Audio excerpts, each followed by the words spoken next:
Welcome to our third World Without Skin Tears event. My name is Samantha Holloway and I'm the President of the International Skin Tear Advisory Panel. On behalf of all the ISTAP directors, I'm delighted to see so many participants from different countries across the world. I'd like to thank our corporate sponsors, 3M, Convatec, Essity, Medline and Molnica for supporting this educational event. Why do we need awareness events such as this? Well, existing data tells us that the prevalence of skin tears in long-term care can range from 4.7 to 26%, rising to 41.2% for individuals with dementia. The prevalence in acute care is estimated to be between 6.2 and 19.5%, excluding the paediatric population. However, we need more data to establish an accurate picture of the prevalence and incidence of skin tears across the globe in order to raise further awareness and build the case for prevention. Today's event provides an opportunity to explore a number of topics related to skin and skin tears. I'd like to thank our educational workstream within ISTAP for devising an exciting programme which includes esteemed colleagues.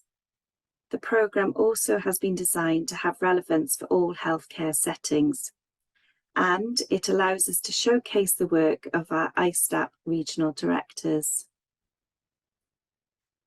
So we want to hear from you, so please introduce yourself via the chat area when you join the meeting.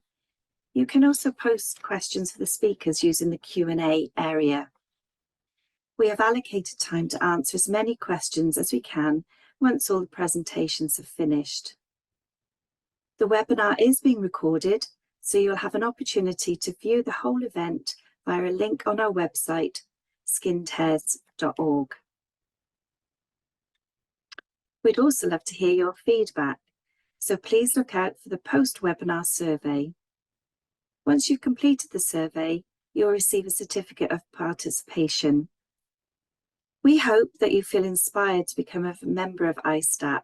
It's free, so please sign up via our website. Hi, I'm Mary Glockner, and today I'm talking to you about legality and skin tears.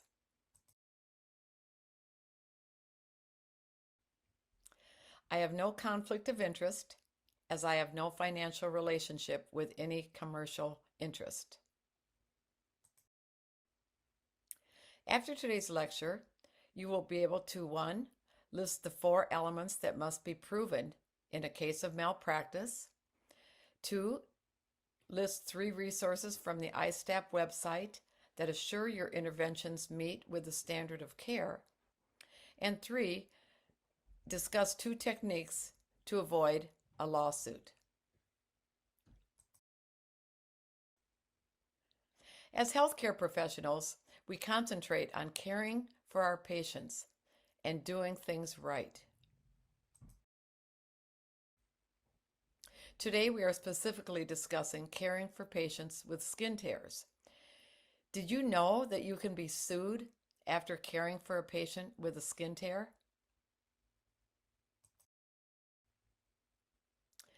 Often, as healthcare professionals, we may not be prepared for cases of medical malpractice.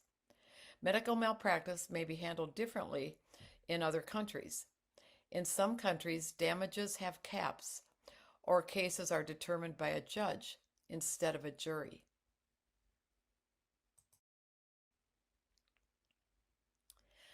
In the last 10 years, I have reviewed 135 cases as an expert witness. Most all of these cases have been regarding a patient who developed a pressure injury and had some damages.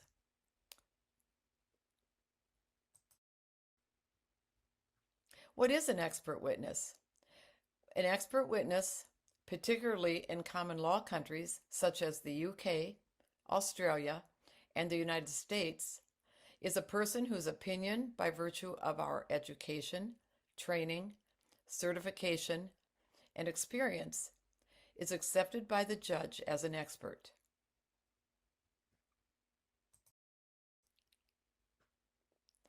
I have been hired over the last 10 years by some plaintiff's attorneys. That's who represents the patient or the family. And I've also been hired to review cases by defendant attorneys. And these are the attorneys that represent the nurses, the hospital, or the facility.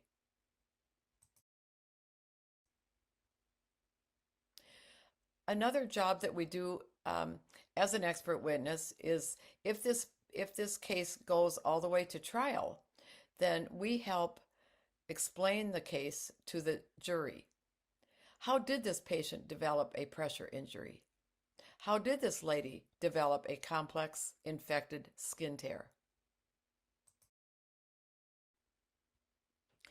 We know from ISTAP that skin tears are preventable. Skin tears are traumatic wounds, and despite their common occurrence, skin tears are underestimated.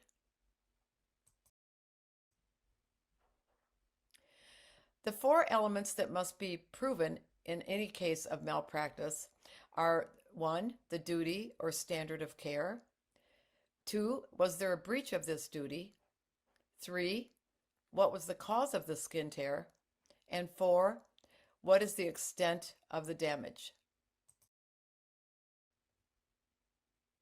The definition of standard of care is: what would a similarly qualified healthcare professional have done in the same or similar circumstance?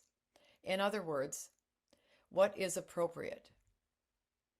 Standard of care is a legal term that is applied to determine if a healthcare professional or the facility should be held responsible when someone is harmed.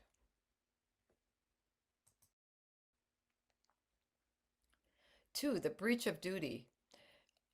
What did the healthcare professional do, or what didn't they do to cause this damage? 3, what was the approximate cause? What caused the damage or the injury? Did the patient develop a skin tear while they were being transferred?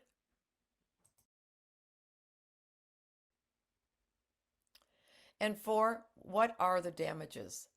Did the patient experience pain and suffering? Was there an unexpected loss of a job, which resulted in loss of wages? Was there loss of companionship or love? Was there permanent scarring? Or did this wound heal? And last, did this complex wound lead to death or the loss of a family member?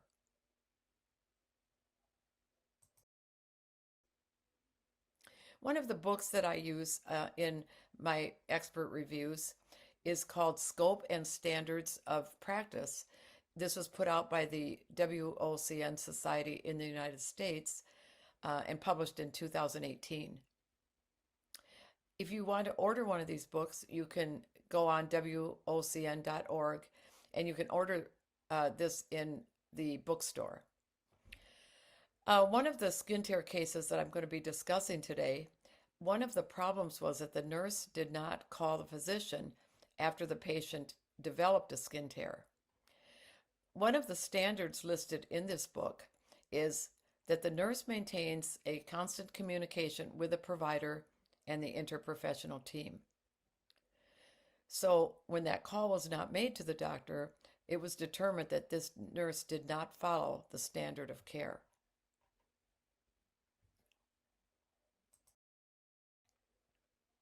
This book also includes the scope of nursing, and we know that WOC nurses are qualified to provide a comprehensive assessment, analysis, evaluation, and explanation of care documented in the medical record.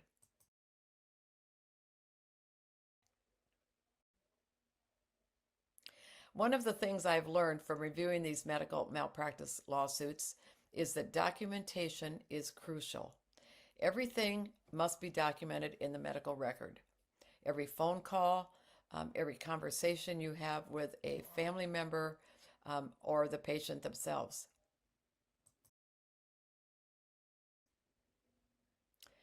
Most lawyers will say, if it wasn't documented in the medical record, then it wasn't done. Even if it was done, it's got to be documented in the medical record.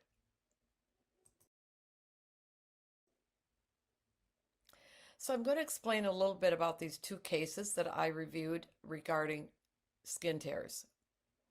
The first case, the lady was a mother. The plaintiff's attorney said that her skin tear led to her death. Her son sued not only the long-term care facility, but the individual nurses that cared for this mother. He sued them for several $1,000,000.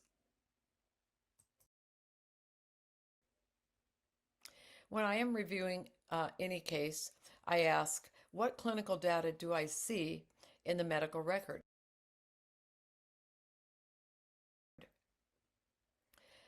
In this case, we have a 92-year-old female. She had chronic kidney disease, diverticulitis, hypertension, generalized muscle weakness, and dementia. The ISTAP prevalence studies done in 2022 showed that in acute care, between 6.2 and 19.5% of patients develop skin tears. In long-term care, the prevalence rate is 4.7 to 26%. But when you add dementia to that percent goes up to 41.2% for patients in long-term care that have dementia. So this lady was definitely at risk for developing a skin tear.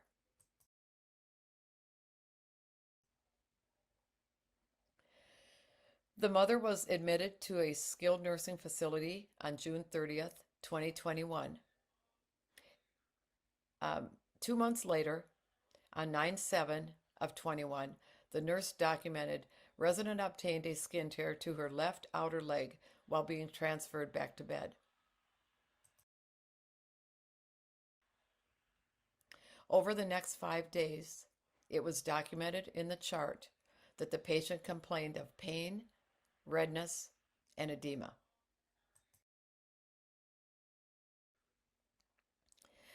On 9/12/21, 5 days after she developed the skin tear, she was transferred by ambulance to the hospital. Upon admission to the hospital, her temperature was 102.6 degrees Fahrenheit or 39.22 degrees Celsius. Her admitting diagnoses were a left lower extremity, a large bulla, and sepsis.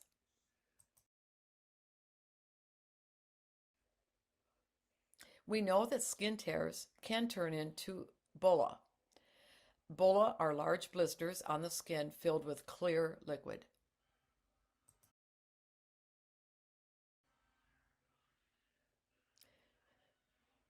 Two days later, after admission to the hospital, she went to surgery, and the surgeon decompressed the fluid-filled blister. He debrided her wound and placed her on IV antibiotics.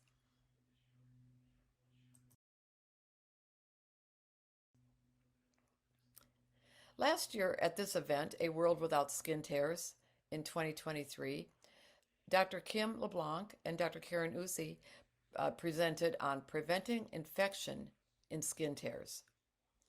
We know that contamination leads to colonization, colonization leads to local infection, and local infection can lead to systemic infection. And that's exactly what happened to this 92-year-old mother. She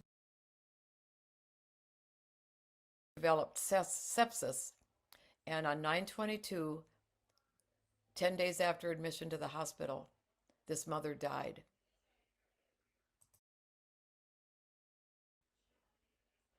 Her son filed a lawsuit against the nurses and against the facility, the skilled nursing facility.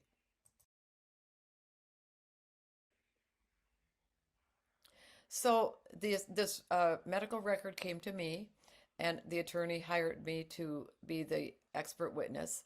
So I was looking at, one, was there a nursing diagnosis? Two, was there a nursing care plan? And three, was this skin tear documented daily?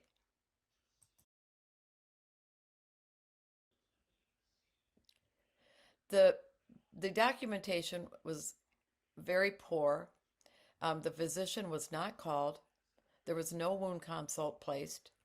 There was no daily documentation of this skin tear, and the nurses used inappropriate dressings.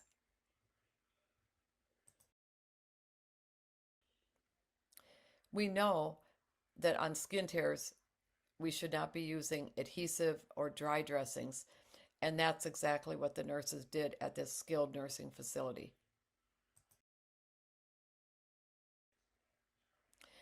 An ideal dressing would be impermeable to microorganisms, be free of toxic contamination, and not adhere to the wound so that on removal, no damage to the granulating tissue will occur.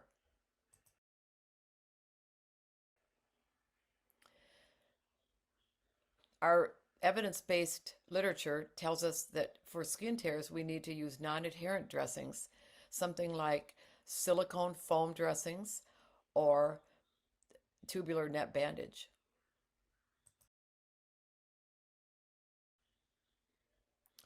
Well, the son, in this case, won the lawsuit.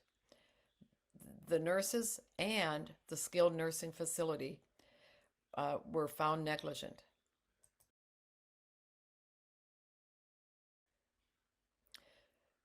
It was determined that the nurses failed to notify the physician after the skin tear occurred. Two, the nurses failed to obtain treatment orders for the skin tear. Three, the nurses failed to document the skin tear as a wound and get a wound consult.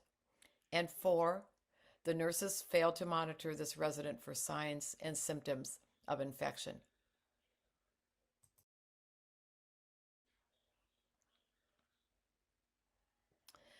The second case that I received last year was about a father who developed a skin tear.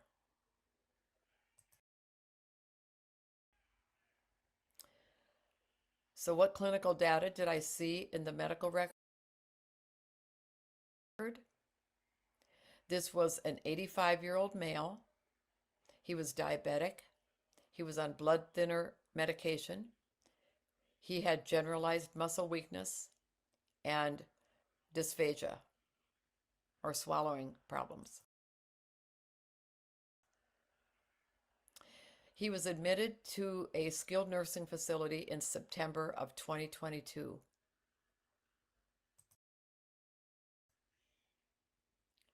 Two weeks after admission, this man fell and choked on some food. He was then transferred by ambulance to the hospital. His diagnoses on admission were aspiration pneumonia and a large skin tear on his back.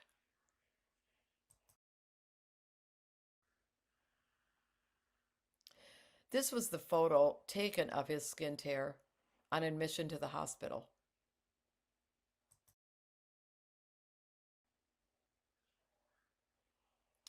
He had two type 3 skin tears, one on the left shoulder that measured 10.0 by 6.0 by 0.1 centimeters, and one on his left upper back that measured 7.0 by 5.0 by 0.1 centimeters. These were both very large type 3 skin tears. Because of the profuse bleeding, his hemoglobin went down to 8 grams per deciliter. And we know that the normal hemoglobin for males is 14 to 18 grams per deciliter.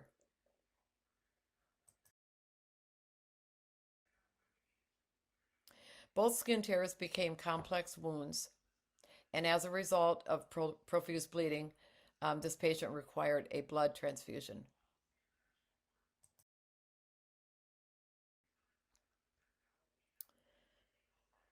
The two daughters, in this case, filed a lawsuit not against the nurses, but against the skilled nursing facility where he fell and got the skin tears.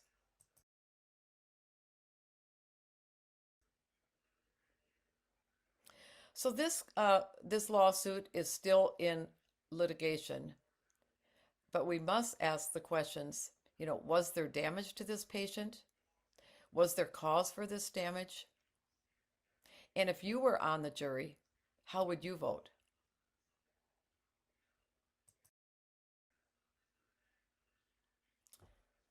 So a couple things, ways to avoid a lawsuit are one, to document, document, document.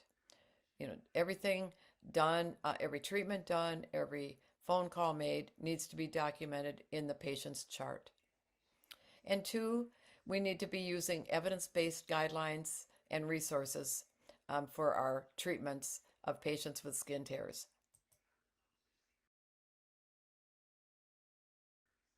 We all need to know the ISTAP skin tear classification system so that when, in your documentation, you document it's a type 1 with no skin loss, a type 2 with a partial flap loss, or a type 3 with a total flap loss.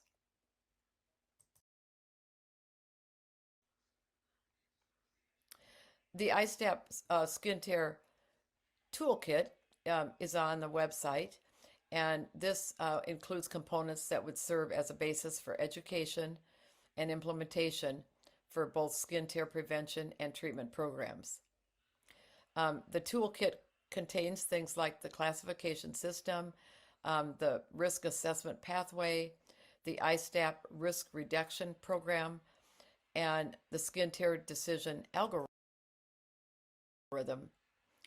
And it's this algorithm that we use to guide our treatment. We need to assess the skin tear, cleanse it, approximate the wound edges, and then our goals of treatment include moist wound healing, avoiding trauma, protecting the peri-wound skin, managing exudate, preventing infection, and pain control.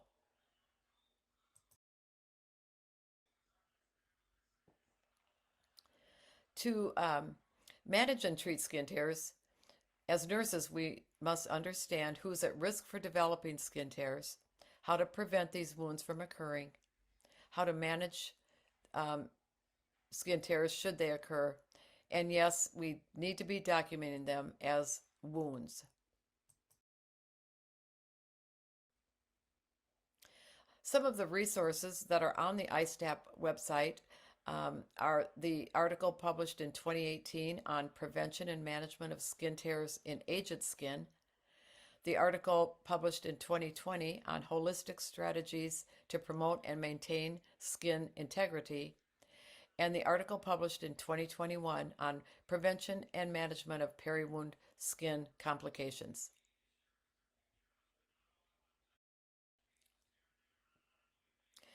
So in summary, let's avoid medical malpractice lawsuits. Let us all avoid harm to our patients.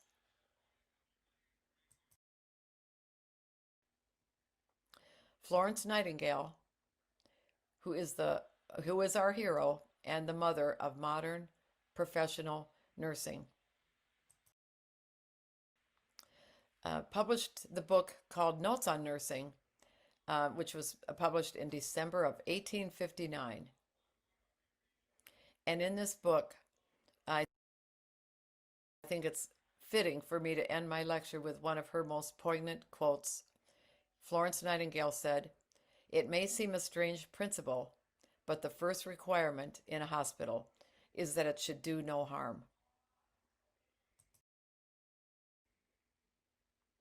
So let us all practice our professions with her principle in mind, without harm and without lawsuits. Let us all strive for a world without skin tears. Thank you. Hello and welcome. I am Dr. Laura Swoboda. I am a family nurse practitioner, a translational scientist, and a wound specialist in Milwaukee, Wisconsin. This session, we're going to be talking about ethnic disparities in skin tears. I have no relevant disclosures.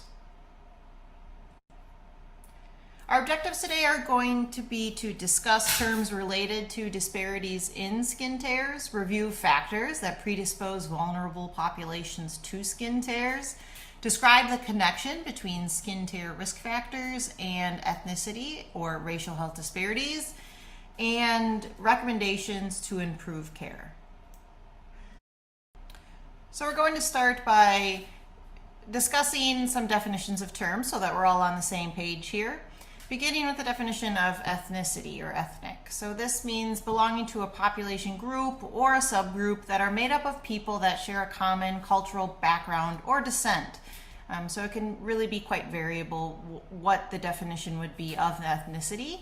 Typically when we're describing descent, we use terms like ancestry or something like that rather than ethnicity. So this grouping of people who identify with each other on the basis of perceived shared attributes that distinguish them from other groups is how we're defining ethnicity. And I like to differentiate that this can be inherited or societally imposed. So some of the attributes commonly associated with ethnicity are the nation of origin, sets of ancestry, traditions, language, history, or shared society. It's important to remember that ethnicity can be mutable, which means that it's capable of change, as opposed to being purely biological by the way of language shifts, acculturation. We think about that when we think of colonialization and things like that. Adoption of different ethnicities, religious conversion. Individuals or groups over time can shift from one ethnic group to another. So unlike ancestry, ethnicity is mutable. And why is it important to be talking about this? Why address ethnic disparities, especially when we're talking about skin tears today? Skin tears have been linked to hospitalization, right? A very costly complication. They're associated with extended length of stay.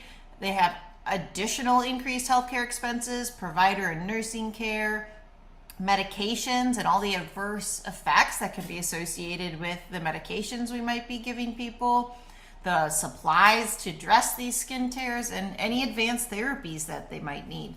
So if we're looking solely at a cost perspective, well, this is an extremely costly issue, a very common issue. So we want to be talking about it in that regard, but also from a moral standpoint, from a scientific standpoint, we think of these disparities, these health disparities, they're considered preventable differences in the burden of disease or opportunities that are experienced by disadvantaged populations.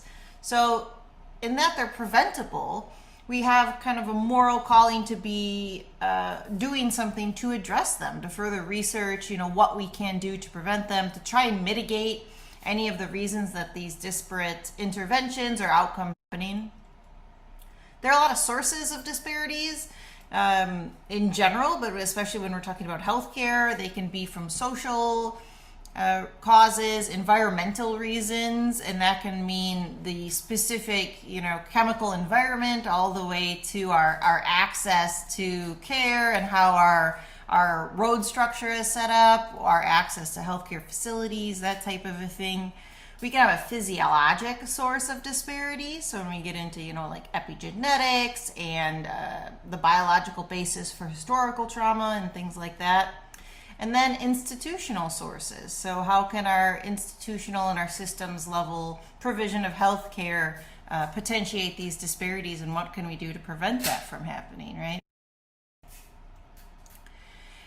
And digging into it, so today I'm going to focus on the science of it. And when we're looking at literature reviews specifically for this topic, here you can see my mesh terms, skin tear and disparities, and we have 0 results from that search. And yes, I've tried it with a space in between. You can try disparity with a Y. The point being that there is very, very little information available in peer-reviewed research on this topic. So what we do is we're taking research kind of from other areas, from skin tears in general, from health disparities in general, and seeing that how applies to this topic. So looking at this study by Kapoor et al., they were looking at adverse events in the long-term care setting. It was a prospective cohort study and a pretty good sample size. They had 555 long-term care residents that represented over 700 transitions from the hospital back to that same long-term care facility. And this study looked at adverse events.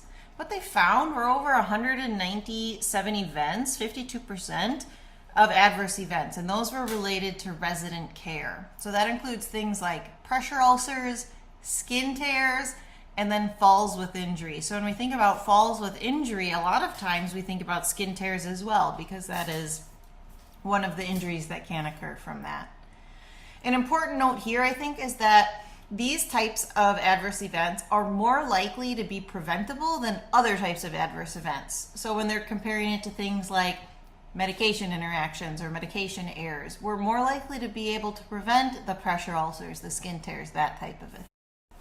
So looking at the same bundle of authors, but a different publication, the same setup for the study, they looked at the resident characteristics, so essentially the risk factors that were most strongly associated with these adverse events like skin tears, falls with injury, and what they found were an increased length of stay, a higher comorbidity burden, greater dependency in ADLs, and polypharmacy.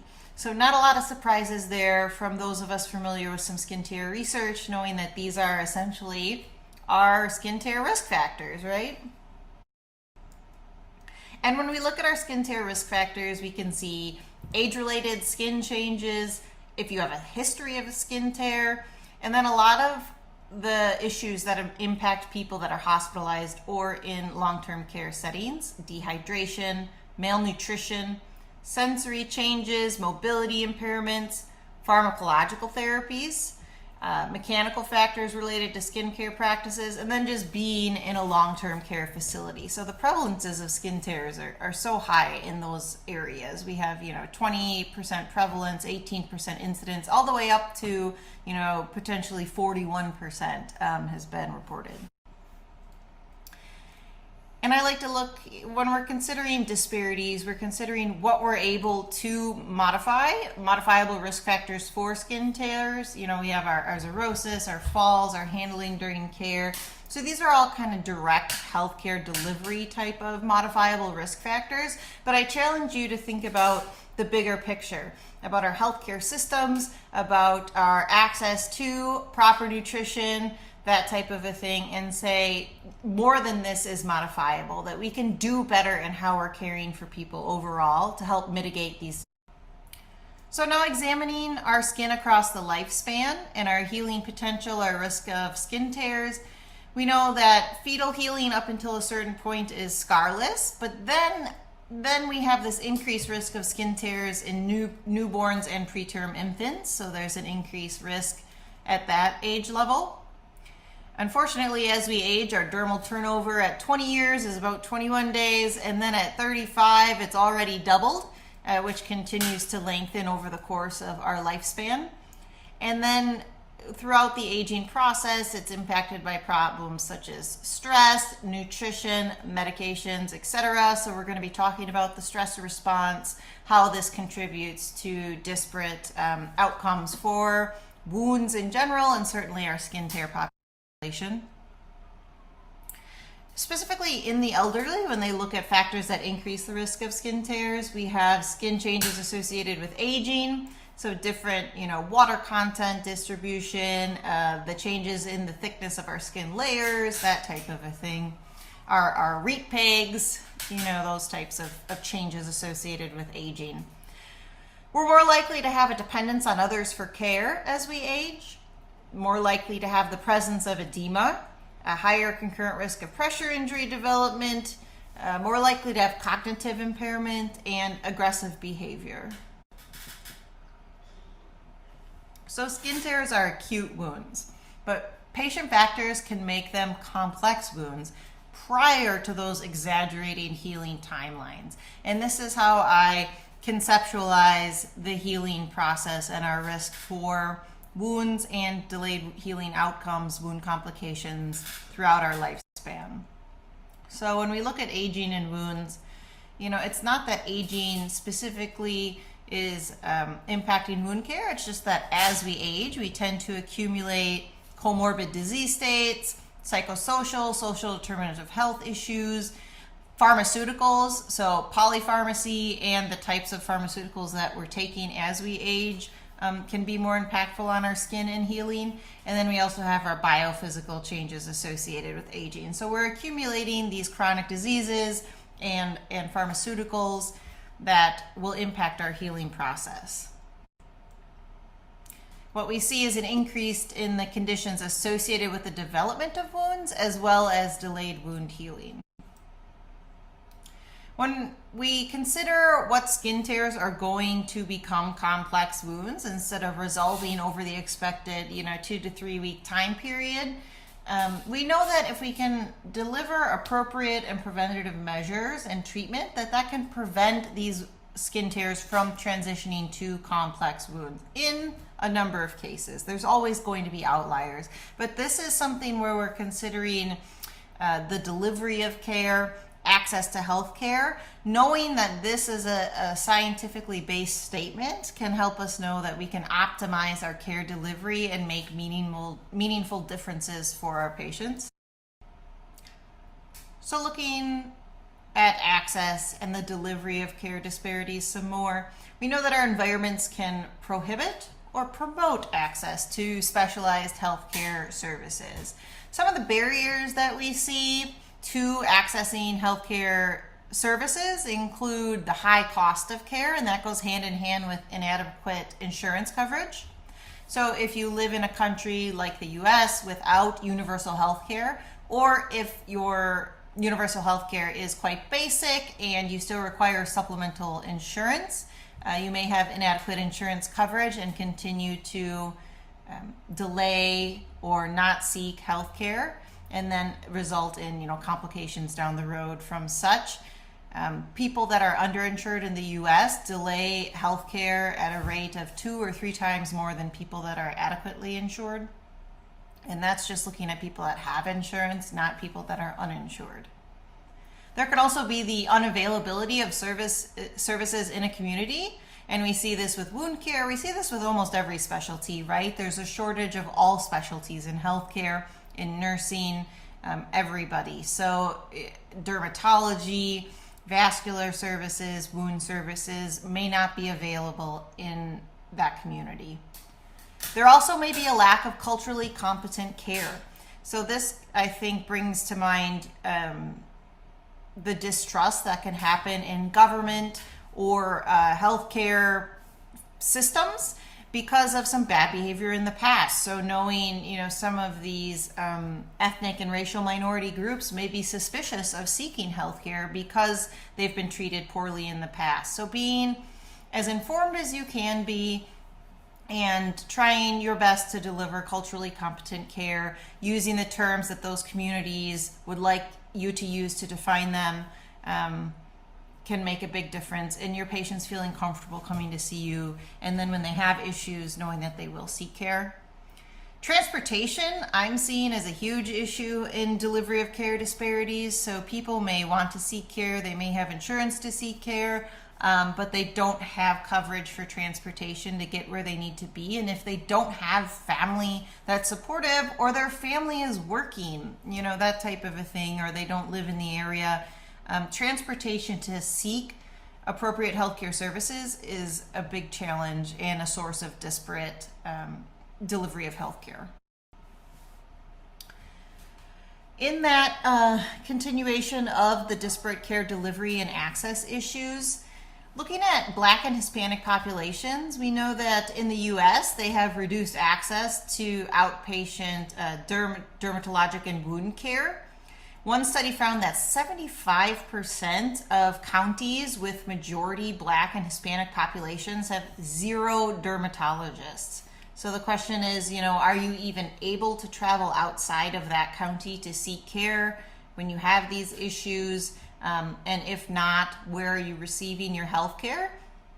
And the continuation of that is that Black and Hispanic patients in the US are more likely than white patients to utilize the emergency department for dermatologic care because you don't have this access. And even if you are able to go out of your county, the wait time can be prohibitive. When we're considering disparities in the provision of healthcare, a lot of people are thinking about what we just talked about. Those, point of care, direct basis, the kind of implicit bias of the healthcare provider, of the societal structure as it is, the environment and how that's impacting care.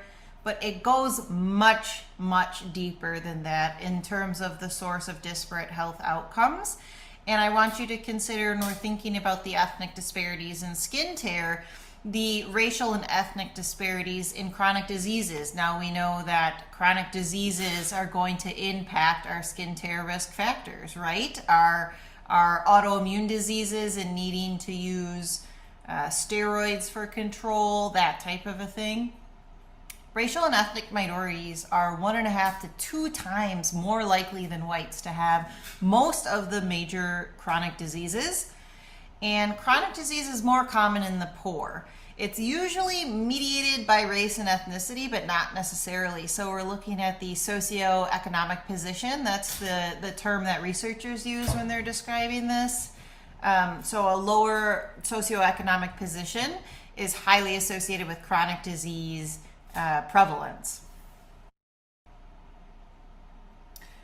And it's absolutely heartbreaking to consider that children are even more disproportionately affected by racial and ethnic disparities than adults. In fact, from 1960 to 2005, the percentage of children with chronic diseases has almost quadrupled.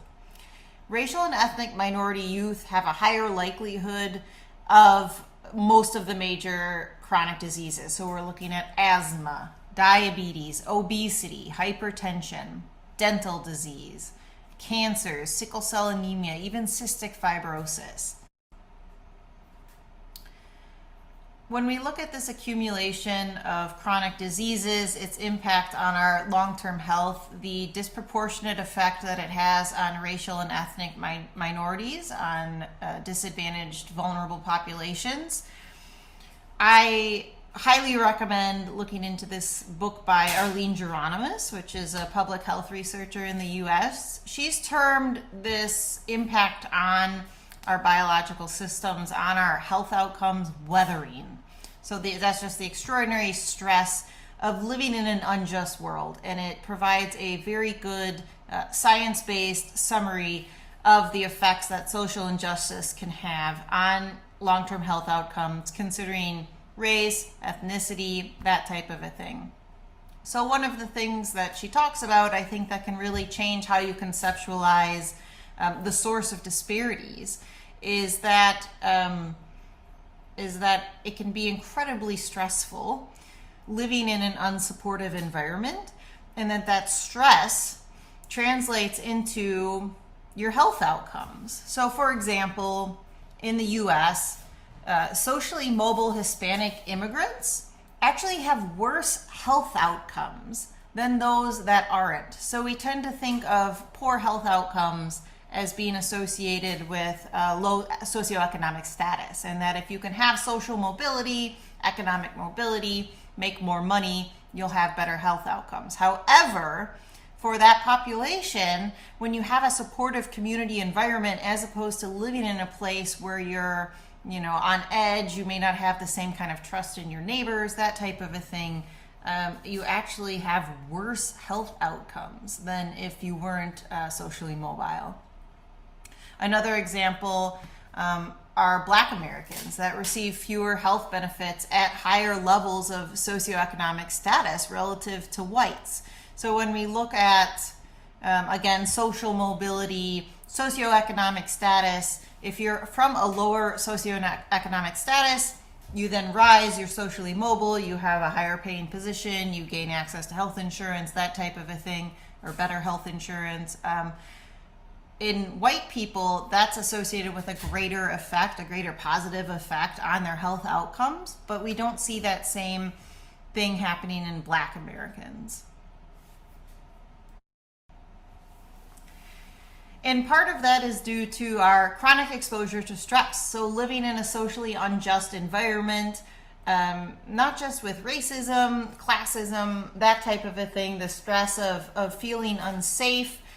You're living in an unsafe environment. Your environment itself is probably less safe in terms of toxins, uncertainty, transportation. If you don't have a car, you're taking the bus is late, it takes 4 or 5 times as long to get to work, your commute is much longer, that type of a thing. The social isolation that can occur. So when you have a lower socioeconomic position, you have a more chronic exposure to stress.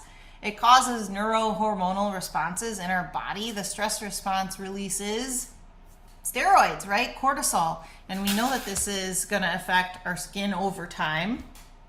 It's going to affect all of our health systems, our vascular system. It also affects gene transcription and regulation. So that's where we get into epigenetics. And that is a source of generational trauma. Our chronic exposure to stress also influences our molecular and our cellular behavior. We know that if you have increased levels of stress when you're getting a biopsy, that you're more likely to have delayed wound healing. You also have risk-taking behavior, so you're more likely to, for example, smoke or drink alcohol and have the negative effects associated with that.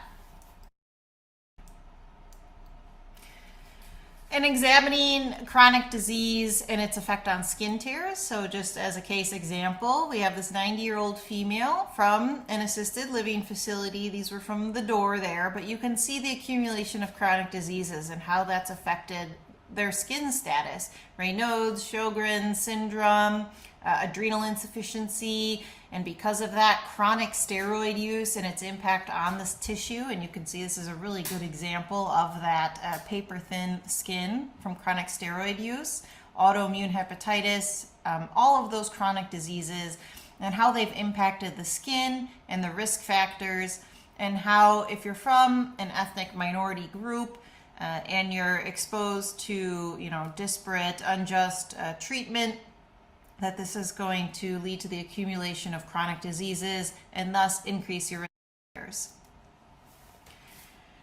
When you have increased levels of chronic disease, you're also going to be exposed to polypharmacy, right? You're going to be treating those chronic diseases. So polypharmacy is a known risk factor for skin tears, and that is because it affects the dermis, right? We have our steroids are big ones, but there are many other anticoagulants, for example, that are going to affect our skin.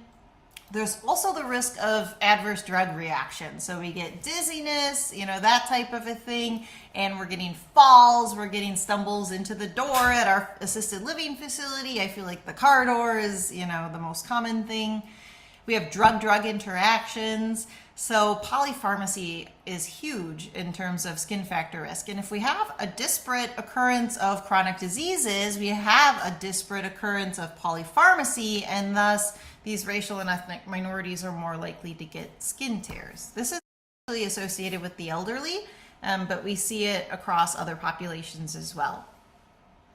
When we look at polypharmacy specifically in regards to race and ethnicity, so I understand that, ethnicity is a very different term from race, and race is not indicative of just skin tone. It's actually a social construct. However, in research, these two terms are typically bundled together. So for this specific study that I'm discussing, that was used in tandem, and it frequently is. So socioeconomic position is actually more predictive of polypharmacy than race or ethnicity. So having a lower socioeconomic status, and how we talked about that chronic stress associated with that of commute times, working multiple jobs. I mean, there's just an incredible amount of chronic stress that goes with low socioeconomic status. Polypharmacy is especially associated with low educational attainment and low income, not necessarily race and ethnicity independently, but there is a racial gap, especially in the US, of socioeconomic position. And we see that elsewhere as well. And when we're talking about ethnic minorities, it's not necessarily race, but in the US, those do tend to go The study that I was just discussing found that polypharmacy in society is not random. It does follow that social gradient that we talked about, so being more associated with a lower socioeconomic position. It's more common in racial and ethnic minorities and people with multiple chronic conditions, like we talked. And like I showed at the beginning of this, how we have really just a complete lacking of research on this topic. This was published by Wounds International in 2024 by Dr. LeBlanc and her colleagues, Skin Tears and Skin Tone Made Easy. So it begins to discuss some of these issues. Some of the other things that I like that this document talks about is the disparate care delivery. It leads to poor assessment and documentation, incorrect diagnosis, ineffective use of treatment pathways, and an elevated risk of chronicity. So this really bundles up everything that we just talked about, and it gets more into the nitty-gritty of kind of some of the disparities that come specifically from skin tone, and some of the poor assessments that come from that. Also the incorrect diagnoses that can be associated with that. So when we look at variation in skin assessment across skin tones, we know that in darker skin tones, the risk assessment and stratification for skin tears can be impacted. Findings like senile purpura and ecchymosis can be more easily missed in darker skin tones, and we don't have adequate technology to identify those at this time. In addition, are signs and symptoms of infection. So once we have skin tears, like I think that photo on the left really exemplifies, some erythema associated with a skin tear, how that can be more easily missed in darker skin tones.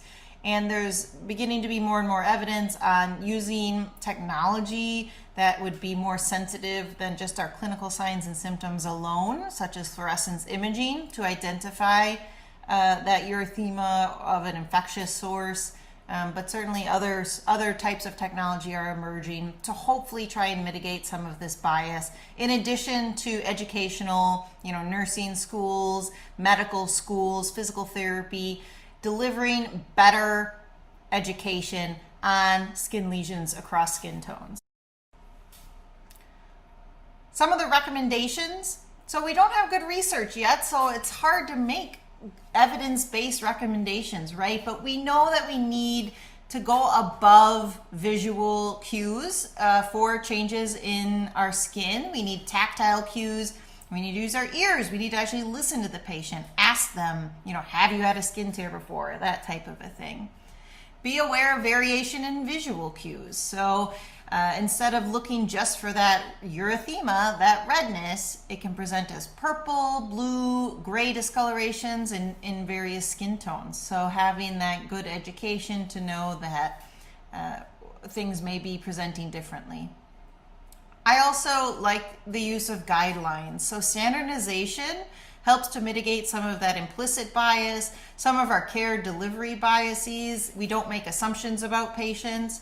Just like the airline industry, we're using check boxes, we're making sure that everybody's getting at least the opportunity for the same care, and that there's a very good reason why we wouldn't be offering something for somebody.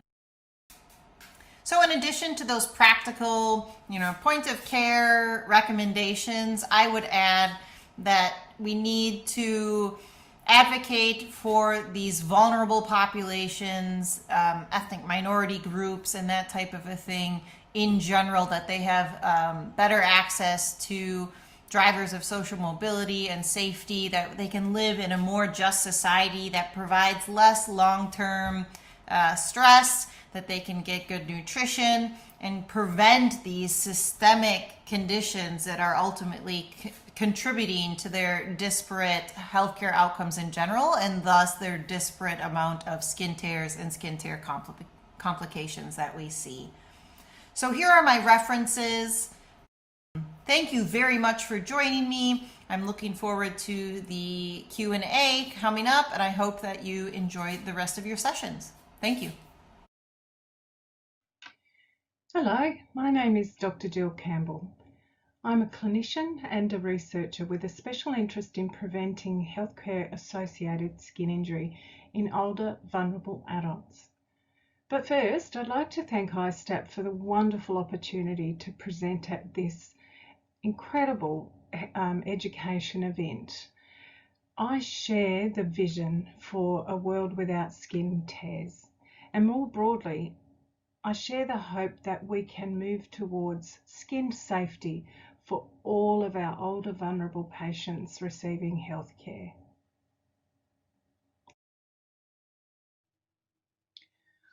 But first, I'd like to start by posing this question. Is the skin integrity care we deliver safe, person-centred, evidence-based and consistent across the continuation or the continuum of healthcare? Or are there opportunities where we can rethink our approach to improve holistic care and thereby improve skin safety outcomes for our vulnerable older adults receiving healthcare? So with that question in mind, the objectives for this talk today are to identify some of the contemporary healthcare challenges, to discuss the need to rethink our approach to skin integrity care, to present the skin safety model and elucidate its domains and principles, and using a case study, demonstrate the potential outcomes if care is delivered or guided by the contents of the skin safety model. I'm sure it's no surprise to any of you to know that healthcare is facing multiple challenges in the 21st century. The challenges are complex and multifaceted. I won't read out these lists. I'm sure you're all very familiar with these challenges in your everyday practice. But these challenges are impacting all aspects or all sectors of the healthcare industry, from acute care, primary care, long-term care and aged care. How do these challenges impact on the vision of a world without skin tears and maintaining skin integrity for our older adults? Perhaps we deliver our skin integrity care in silos, but what does this silo metaphor really mean? So in farming terms, silos are essential. They're used to keep and store crops such as wheat and barley, separated, protected and dry. These structures stand side by side, but they remain separated. The silo metaphor is ubiquitous in healthcare, comparing healthcare specialties to silos, calling them specialty silos, where sectors, specialties, processes, units or organisations operate largely in isolation from each other. These silos can be problematic for individuals with complex healthcare needs that need to travel across the continuum of care, perhaps multiple times or perhaps in one episode of care. I think the silo metaphor can be extended to the provision of skin integrity care as well. Preventing avoidable hospital-associated skin injury can occur in silos because we tend to think about preventing specific skin injuries. And the obvious one I'm thinking about here is the prevention of pressure injuries. The approach to pressure injury prevention over the last few decades has been critically important, and we've made huge advances and improvements. But it does provide a really good example of how our focus has fallen on a specific injury rather than looking at the imperative of maintaining safe skin for our patients.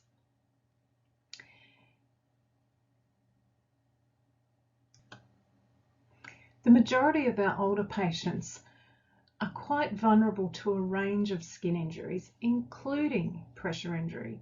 They might be vulnerable to skin tears, of course we know this, incontinence-associated dermatitis, medical adhesive-related skin injury, and so forth. Despite our fragmented or siloed approach to skin integrity care, as clinicians, we're rarely surprised when an individual sustains a range of skin injuries with varying etiology. Does this injury-specific approach create gaps, duplication, fragmentation, and importantly, create clinical blinkers where we might miss the opportunity to deliver person-centered, holistic, safe skin integrity care? The siloed approach may have many drivers, including the challenges we've already talked about, and maybe be further exacerbated by things like risk of penalties, litigation, or reputational damage to healthcare providers. I suggest it's time for a rethink of our approach to preventing skin injury. We have at the moment the opportunity to build on the advances in this field that have been made over the last few decades. Let's move towards a holistic, person-centered, skin-safe approach to care to improve outcomes for our patients, their families, and healthcare providers. As part of my doctoral studies, I searched for a unified holistic skin integrity framework. While there were many frameworks that dealt with a specific skin injury, there were no frameworks that encompass the complex and interrelated antecedents of healthcare-associated injury. So, following a narrative review of the literature, the skin safety model was conceived, and it was published in the Journal of Nursing. This slide just gives you an overview of the literature review process. I screened 2,851 titles and eventually synthesized 20. A broad summary of the model, the skin safety model, is that it reconceptualizes healthcare-associated skin injury as an overarching phenomenon by acknowledging dynamic interactions and synergy between patient factors, care delivery systems factors, situational stressors, and exacerbating elements in the etiology of skin injury. As well, the model recognises that skin harm can present as a range of injuries depending on individual circumstances and individual reactions or synergies between these predisposing or risk factors. The model also identifies a range of potential outcomes and experiences for the individual as a result of sustained. So this is the skin safety model. The aim of the model is to offer a unified perspective of the antecedents and interactions for a range of potential skin injuries. And it also identifies the potential outcomes for patients who may have sustained a skin injury, taking it a step further than just naming the skin injury itself. The swirling round graphics were specifically chosen to represent the interactive and dynamic nature of the model constructs. The model has 4 domains, and we will take a closer look at them now. The first domain of the model identifies potential contributing factor categories for skin injury. These categories are individual factors, systems factors, and situational stressors. These factors can vary with each individual, and they can interact with each other depending on the individual and that person's specific circumstances, resulting in vulnerability to injury. These factors can change according to the specific situation and may even change during a single episode of health care. So these factors, this group of factors are quite dynamic. Some of these factors are intrinsic, others are extrinsic, and may or may not be modifiable. And every individual won't have every one of these factors. The take-home message is that skin injury contributing factors are complex and dynamic and need to be considered in care planning. This slide details contributing factors. Patient factors are well recognised, so I won't go through them all because I'm sure you all understand these very well. I'd like to spend a moment talking about systems factors though. they're not as well recognised or considered even at face value to be having any impact on skin injury risk. An example of this might be patients often end up with devices that can act as tethers, and by tether I mean a line constricting their movement. A tether might be an IV line, a drain, or a urinary catheter. And we know that these tethers can contribute to falls, and we know for certain that falls are a risk for sustaining a skin tear. Another example might be the healthcare providers' continence care practices. And we know that incontinence can cause all sorts of problems for skin integrity. Incontinence is related to falls, and we've just mentioned that falls are a risk factor for skin tears. We know that incontinence can result in a person sustaining incontinence associated dermatitis, and we now know that incontinence is also a risk for pressure injury. And there's a lot of other factors in the systems category that can influence skin vulnerability, but they don't immediately appear to be related to skin injury. So it's important that these things are considered as well in our care planning. The third component of the contributing factors domain of the model is situational stressors.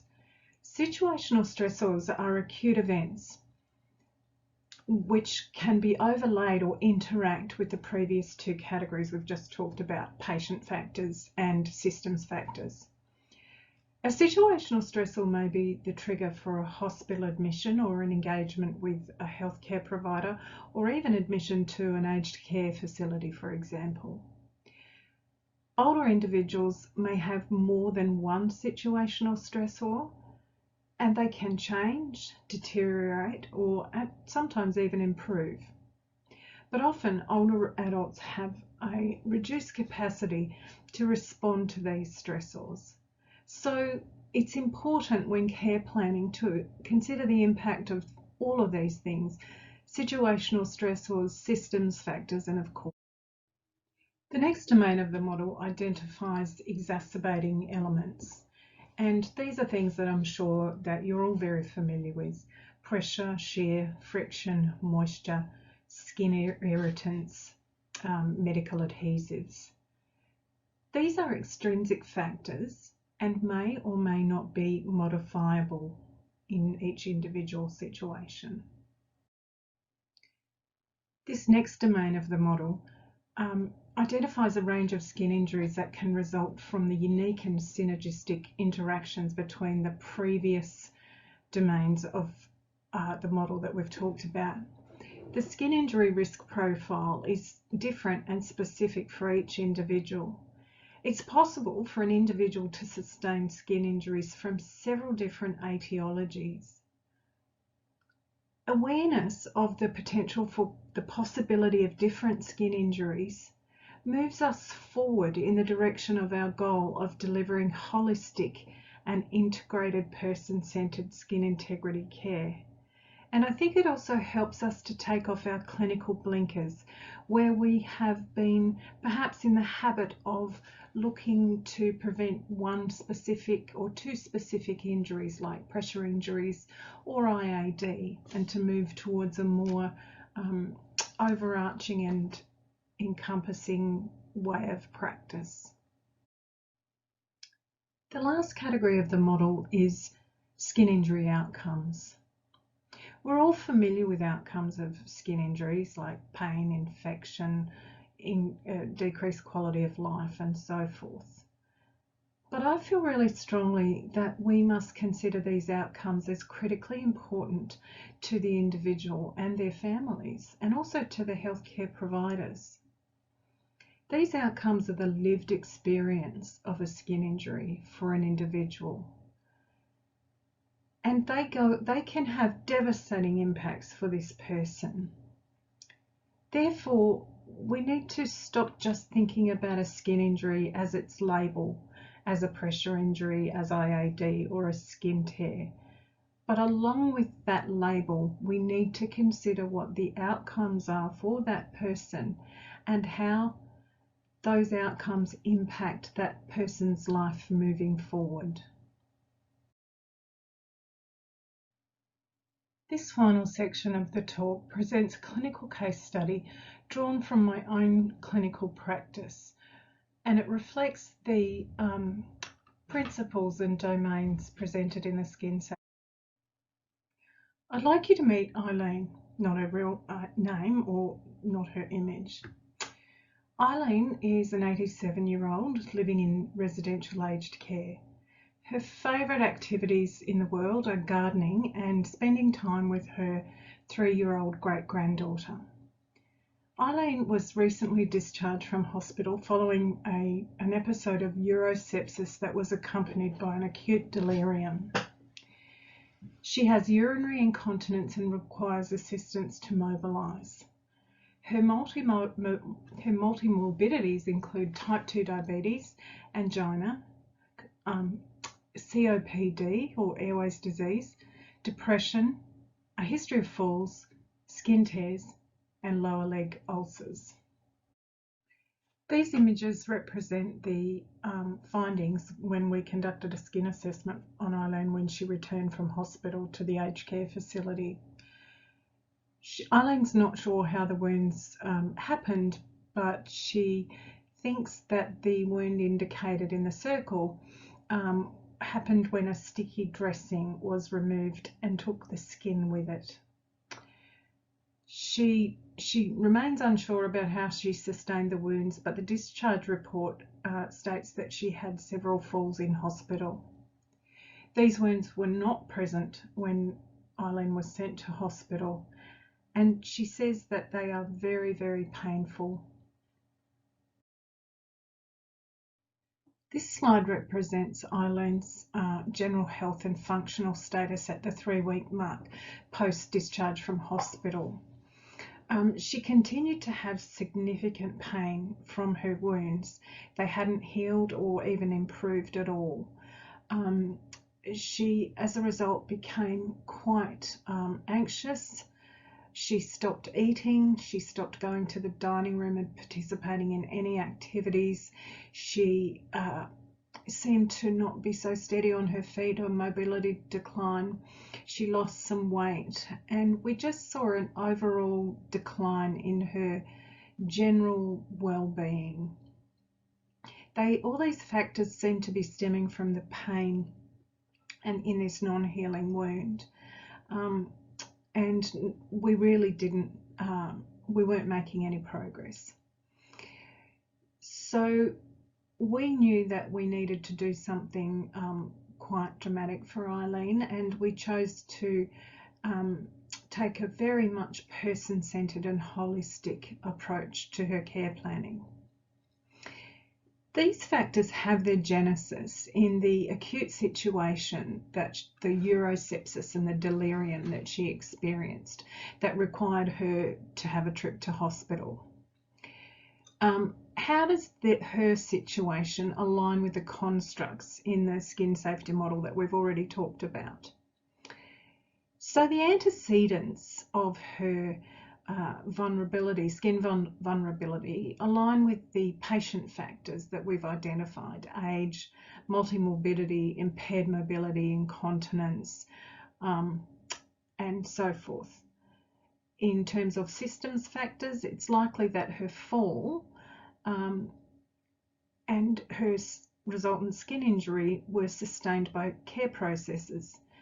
Those care processes include things like falls prevention procedures and policy, wound care procedures and policy, for instance, using or not using adhesives on individuals with very vulnerable skin.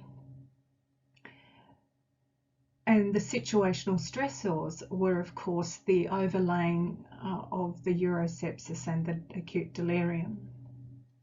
The exacerbating elements for Eileen were the shear forces from the fall and the use of adhesive products on her wound. But to me, the important component of this is the outcomes that we see on this slide. It's a graphic illustration of how outcomes of a skin injury can have devastating impacts on a person's quality of life. And this was very, very true for Eileen.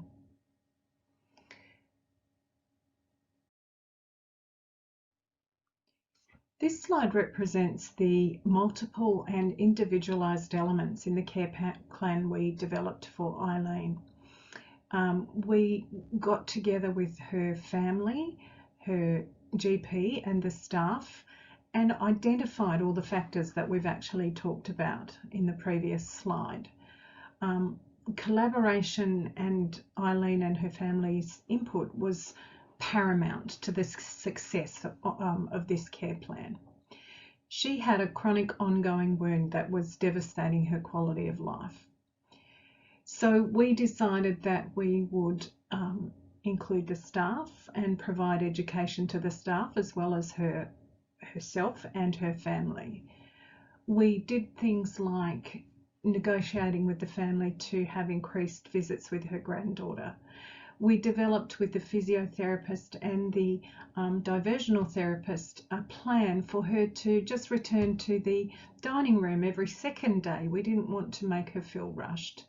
We did referrals, specialist referrals where they were necessary, a continence referral, a referral to a continence specialist, referral to a wound care specialist for a very particular individualised care plan. Her GP referred her to a geriatrician to look at her sleep issues, her depression and her pain issues. And we referred her to a dietitian who suggested that Eileen have supplements, between meal supplements, which she agreed to. So there were many elements to this care plan, and on the surface a lot of them didn't seem to have any direct relationship with being related to a wound care plan, but in fact they all were.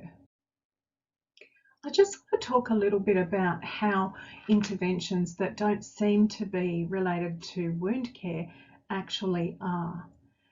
How can, for example, encouraging Eileen to return slowly to the dining room every second day be related to wound care? Well, we know that nutrition is vitally important for wound healing. So having Eileen attend the dining room every second day meant that she was actually finishing more of her meals and not refusing so many of her meals. She was reducing her social isolation, and this was also a strategy to maintain and support her mobility and her function. And it did seem to really improve her quality of life. So that's just one example of how non-wound care interventions really are having an impact on wound healing. So I think it illustrates that a rethink is required around these seemingly everyday tasks, or perhaps tasks that we call fundamental care, that sometimes we don't even attach a lot of value to. But I feel that it's vitally important that we reframe these activities, these fundamental care activities, as high impact, cost-effective interventions that have multi-dimensional benefits for individuals, families, and even healthcare providers. So this slide is just a summary of Eileen's care plan. But fundamentally, the care plan focused on person-centred holistic care. And it meant that we took a really close look at all the outcomes that were impacting Eileen, and we addressed them individually, but in collaboration with Eileen and her family and her carers. We looked at optimising her daily function, but we also looked at things like her quality of life, and of course we addressed her pain and made appropriate referrals. I'm delighted to report that Eileen's wounds healed fully 3 weeks after we initiated the holistic care plan. She began to join back in with all her social and craft activities, and importantly, she returned to the gardening that she so loved, and she returned to planting flowers in the facility garden with her little granddaughter. And more than anything, we were delighted to see that Eileen had the sparkle back in her eye. So in summary, we know that contemporary healthcare is facing multiple and complex challenges, and this is often exacerbated by the specialty silos that we see in healthcare overall and even in skin integrity care. This requires a rethink, and I believe that that rethink includes a pivot towards unique, holistic and person-centered care. Older skin's vulnerable to a multitude of threats and therefore skin injuries. And that while the interventions we decide to implement may not look like skin integrity care activities or skin safety activities, they are really essential to holistic skin integrity care. Eileen's case study highlights that the multiple outcomes and quality of life benefits of a holistic and person-centered skincare approach can achieve. And finally, my call to action to all of you. Rethink skin integrity care. Move away from silo thinking and move towards a person-centered holistic skin safety approach. Increase consumer partnerships in care planning and delivery, policy development, education and research. And reframe fundamental care activities as being low-cost, high-impact interventions that are essential for skin safety. Eileen's case study demonstrates the possibility of improved outcomes by rethinking our approach to skin safety in older adults. Thank you very much. Thank you very much to the organizers to have the opportunity to talk to you today about skin as the largest organ. And because skin and wound care, we believe, is an interprofessional team necessity, Dr. Gary Sibyl and I will be co-presenting to mirror the interprofessional team. Here are my disclosures, none of which I believe are relevant for this particular presentation.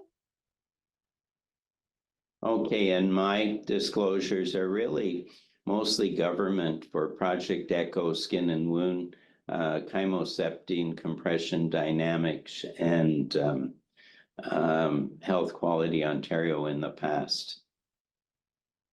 So our next slide is the objectives, which we hope to cover with you this morning. We want to review the skin anatomy and physiology across the age continuum and explore the impact of age and color tone for clinical practice. And while on our disclosure slides and our introductory slide, we talked about some organizations that we are affiliated with, what we say today is our own thoughts and has nothing to do with any of those organizations. So the next slide, we're going to jump right into the skin. And we both believe, we love the skin. We think the skin is a very important organ, the largest external organ of the body. And sometimes it's not given the respect that it probably needs to have, given all that it does for us. And you can see listed here many, many things that it does. Our immune surveillance, for example, and a lot of allergic responses manifest itself on signs on the skin. It's involved in temperature regulation and heat production. It controls the evaporation, so it's involved in hydration for us. It stores substances. It needs an adequate water content, so it's involved in moisture balance. And it's a manufacturer. It synthesizes vitamin D. Gary, as a dermatologist, is there anything that you want to add to this Let's lovely? look at the next slide, and it tells us in more detail that the epidermis forms a protective barrier and it keeps bacteria out. And this is with atopic dermatitis, that barrier is broken down. It protects us against water and sun exposure, makes new skin cells, and they start in the basal layer of the epidermis and gradually move up over 28 days. It facilitates the immune system, and the Langerhans cell is part of the skin. And that cell can actually process antigens and migrate to the regional lymph nodes. And it provides skin color through the melanocyte that you'll hear about a little bit later. In the dermis, you have collagen and elastin that gives us some of the tensile strength. It grows hair. The hair follicle goes right down into the subcutaneous fat tissue, and it detects temperature, differentials, itch, and pain. The subcutaneous fat, or the third layer before muscle, cushions and connects muscles and bone to the skin, and it has some partial regulation of temperature. Next slide. Here is the stratum corneum with an acid mantle. And this is very important because a lot of bacteria really like an alkaline environment, and especially organisms like Pseudomonas. And although the organisms are on top of the skin, they're also in the first layer of skin. And organisms can contaminate and colonize the skin even before they cause any damage. So we do have a normal skin flora, which is important to remember. Elizabeth, why don't you take the next slide? Yeah, I'd be happy to do that. And I think that sometimes we forget how important the skin is to the whole human being. And really like this quote from the article by Sherman and Carmel, which really reminds us that besides all the physiological things that the skin does, that it really also relates a dynamic interplay of emotional and cultural influences. And we think about it. We make a lot of judgments about people based on what their skin looks like or doesn't. And even from a cultural point of view, there are rituals involved with the skin at certain milestones in life. There are people that do adoration of the skin by tattooing and piercings, for example. So we need to remember what the meaning of the skin might be to people. And then when certain problems happen with the skin, how it's not just the physical, that the spiritual and mental point of view, an emotional point of view needs to be considered. And I think one of the things that intrigued us, the two of us, had to do with a practice reflection that we published in Advances in February of 2023. So on the next slide, we had adapted the medicine wheel that was used in the First Nations in Canada. Thank you, sweetie, for the Indigenous people in Canada. And you can see here that it really looks at 4 dimensions. And Gary, you had spent a lot of time looking at this from the CanMed competencies in Canada. So maybe you'd like to talk a little bit more in depth about And this. this is more universal than Canada. And a lot of First Nations have variations on the medicine wheel. The mental, or if you like, your expert knowing, is really what Bloom's taxonomy is about. And in CanMeds, it's the medical expert and scholar. The physical relates to your communication, collaboration, and leader. And the emotional part is the health advocate and professionalism. But there's a whole new area here called spiritual. And within this medicine wheel, there are 5 spoke attributes: honoring, valued, connectedness, empowerment, and self-actualization. And as you move towards the center, through the 5 layers of each of these 4 quadrants, you come to a balance. And the medicine, this is not spirituality of going to church or a synagogue or a mosque. This is really spirituality, respecting the land, respecting the stones, the rivers, the forest, and really keeping a balance in nature as well as a balance within humankind. And I think we've got a lot to learn from the medicine wheel. Next slide. I like the notion of balance very much, and I like how taking that medicine wheel and applying it to the skin, to me, is really resonates what I think that as skin protectors and skin healers, we are all about. This we modified this figure that was previously published in an article in Advances in Skin and Wound Care in 2018, just to emphasize the importance of pH again with skin. And as I think everybody knows, for the skin likes an acid mantle, so it's in the acid range, as you see depicted here. And the pH of the skin, of normal undisrupted skin, is different for adults, 4.0 to 6.0, while as newborns, as you see, their skin is slightly higher in the range, being in the alkaline, depending upon the anatomical site and the age of the infant, ranging from 6.34 to 7.5. So that has implications in terms of skin health and skin care that is already a little bit over on the alkaline side. So be careful what kind of products that you're using on anyone's skin, but particularly more so in the newborn. As we have mentioned before, remember that preserving the skin function is important, and that Gary had mentioned about the reproductive layer of the skin being the stratum basale, and that's where the keratinocytes move up to the outer layer of the epidermis. And remember that as they're transformed biochemically, that's where the cells become keratinized, and that's what creates that hard skin barrier that protects any organisms from getting in, which is so important as a function of the skin. So let's look at the next slide, please. In terms of skin across the age continuum, and it is different depending upon your age. So let's take a look at some of the major differences on the next slide that will impact on whatever your population is.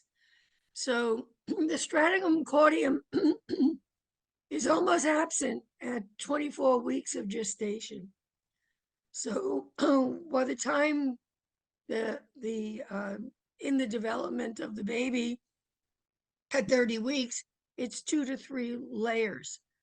And skin is thinner than adult at full term, being 10 to 20 layers. So what does that mean? So if you're caring for a preterm or an infant at birth or a young baby, there is an increased risk of transepidermal water loss. And also importantly, there's an increased absorption of topical agents. So some of the things we know from care of baby, since the skin is immature, if you will, temperature regulation is not as advanced as it is in adults. So that children tend to have higher fevers because of that. And also their capacity to sweat. Remember, the sweat glands are in the skin. That is going to be less, and it's actually correlated with the gestational age of the child. Now, with adults, they have a higher level of alkaline ceramides, which help keep the skin intact. And I know, Gary, you'll talk a little bit more about that in a second. We also see that the dermal-epidermal junction is different in adults, and I'll show you how that translates and is important to skin tears. But if you think of the epidermis and the dermis with ready ridges being interlocked. And as these ridges become less high and are more flattened, it's very easy then for the epidermis to be pulled off, if you will, from the underlying dermis. The pH becomes less acidic, the skin wrinkles, and we're going to show you a picture from one of Gary's patients in the next slide on senile purpura, which I'm not sure that that's the best name, but that's what it's called. And that it takes longer time for the epidermis to turn over, if you will. As Gary mentioned, it takes about 28 days for the keratinocytes to migrate up to the outer layer of the epidermis, and the cells are renewed. So it takes longer for that journey to happen. Is there anything else you want to talk about alkaline ceramides or anything, any points before Let's we? do it as we go through the next little series of slides. So on the next slide, you can see that this person has got a very superficial purpura, where you see the more superficial red spots, and then a much deeper purpura, probably from the veins at the dermal subcutaneous junction, and you see the larger purple patches here. And it's much more common on sun-exposed skin because the collagen's damaged, whereas purpura in a younger patient can very well occur due to trauma on the inner aspect of the arm, as you see here in this younger patient. And often that purpura is called photopurpura because it is the sun damage to the collagen and the aging that makes individuals more susceptible. On the next slide. Before you go to the next slide, I just want to mention that the reason why we're showing you these pictures is that if you are dealing with population where you see this purpura, that the work of ISTAP has been published that purpura are a risk factor for development of skin tears. Here we see the dermal epidermal junction and the impact with age. So if you look at the red line that's circled in a young individual, you can see the wavy nature to that line. And the dermal papilla, okay, are sticking up between those projections of epidermis down into, and that's called the reticular dermis. Okay, or sorry, the papillary dermis with the reticular dermis underneath.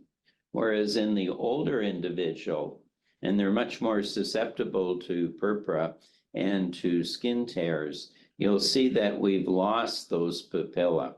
And so you see some very dry skin, you see some hyperpigmentation, post-bruising, and the susceptibility to skin tears, or there is a bandage over one of those patients' legs. Actually, that was her arm. And I'm sure most of you who are familiar with the ISTAP classification system recognize this as a type 1 because it's just a linear opening, and most of the skin tear bed is covered with the skin flap. And the patient put on a silicone bandage, and within a week you could see that it had healed up very nicely on her arm. She did need to, she was in a state in the US with a lot of sunlight, and the need for skin protection was emphasized to her, as well as hydrating the skin in general. But we thought having a clinical example would help you to understand the importance of what happens in older people in terms of the dermal epidermal junction. On the next slide, we had mentioned this concept a little bit before in terms of the ability of the skin to absorb substances and how that's particularly important in infants, since their skin is able to, is not as mature, so the absorption of materials is much higher. So Gary, as a dermatologist, I know you'd like to talk a little bit about some products, but we wanted to emphasize that you really need to know what substances are in any product that you are putting on somebody's skin because of the ability to interact and absorbency of a product. Yeah, and in the case of Fusidin, the ointment contains lanolin. And lanolin in a normal person is a moderate allergen. It's a stronger allergen if you have atopic dermatitis, which is eczema, hay fever, and or asthma. But if you've got a chronic leg ulcer or chronic wound, lanolin becomes a strong allergen. And trying to look at the common allergens, which may be nickel, cobalt, lanolin, and even some of the topical antimicrobials. And that's why we don't use Fusidin ointment, say, in a wound, and you don't get bacterial balance and you don't get moisture balance because it only covers gram-positives, not gram-negatives, not anaerobes. So the topical antisepsis is better. If you're going to use an ointment, the mupirocin ointment does not contain lanolin. Next slide. Here you see dark versus light skin. They both start with a melanosome in the deep dermis and they are attached. The pseudopods are then either situated in the epidermis or the melanocyte may be sitting in the superficial dermis with pseudopods going up to a number of keratinocytes or epidermal cells. And they deposit pigment from the melanocyte by transferring melanosomes into the keratinocytes. And in dark skin, the transfer is larger and they are eumelanin.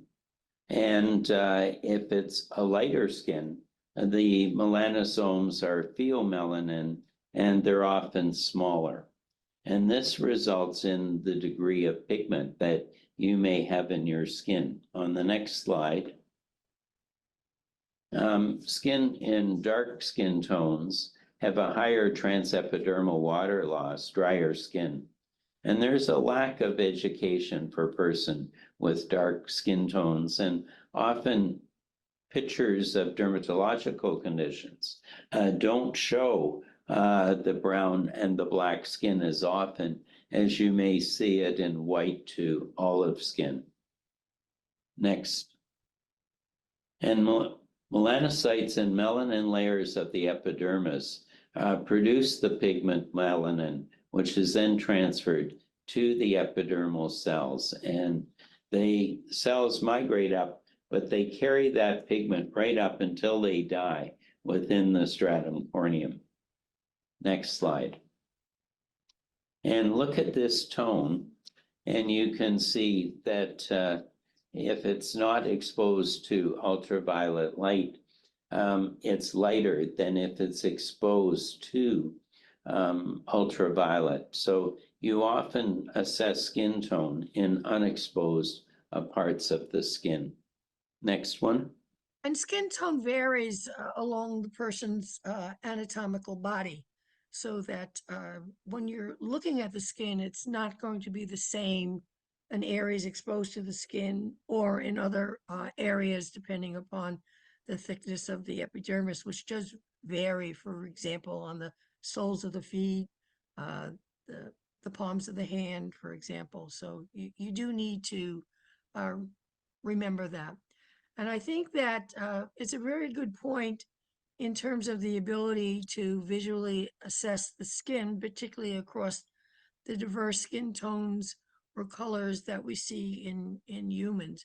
And one of the most important things is to have adequate lighting so that you can see what's going on. You want to avoid fluorescent lighting since that can add a bluish cast to the skin and make it more difficult to really see what's going on. A more appropriate lighting reported in the literature includes halogen lights, and there are even some that you can wear as a headband so that your hands are free to look. People have used flashlights and cell phones and even pen lights to have adequate light to see. On the next slide, we want to remind people that you want to really compare the area to be assessed to the surrounding area around the area to look for problems with the skin or changes in the skin that you might miss without adequate lighting and adequate looking for opposite area laterally if possible, and to look for any unaffected area. And Gary, do you want to talk, although we do have another slide About coming up Fitzpatrick. Yeah, I about will, though. Fitzpatrick? Yeah, and Fitzpatrick was a way that responses the effect of ultraviolet light on the skin. And Fitzpatrick 1 always burns and never tans. Fitzpatrick 6 on the far end usually only tans and very seldom, if ever, burns. In between, type 2 skin will tan slightly but usually burns. Type 3 usually tans but may burn initially. Type 4 is olive skin, and this is a darker Mediterranean type of complexion. Type 5 is yellow-brown skin, and type 6 is black skin. And you're going to need higher doses of ultraviolet light for therapeutic effects, and you're much less likely to develop skin cancers. So the reason I like the Fitzpatrick system is that we have a system where we can relate functionality to skin tone.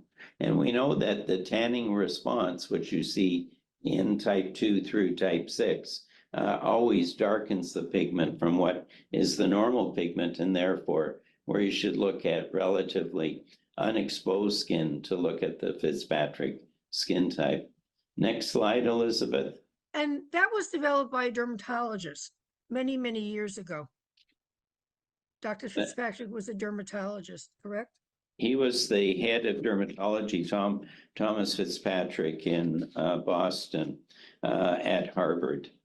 Yeah, so it's been around and used in dermatology for a very long time. So one of the things that when you're looking at skin, particularly the importance of communication of skin to other healthcare professionals, is that to use a standardized, valid, and reliable scale or tool, whatever word you want to use for it, that helps you to classify skin tone in terms of pigmentation, just in terms of there is a difference in the characteristics of the skin. So on the next slide, here's the Fitzpatrick again, in case you want to add anything else. But there are other scales available that have been used in clinical practice. In nursing, probably the one that I've seen used by some people is the Munsell color system, which has lots of blocks of color on it.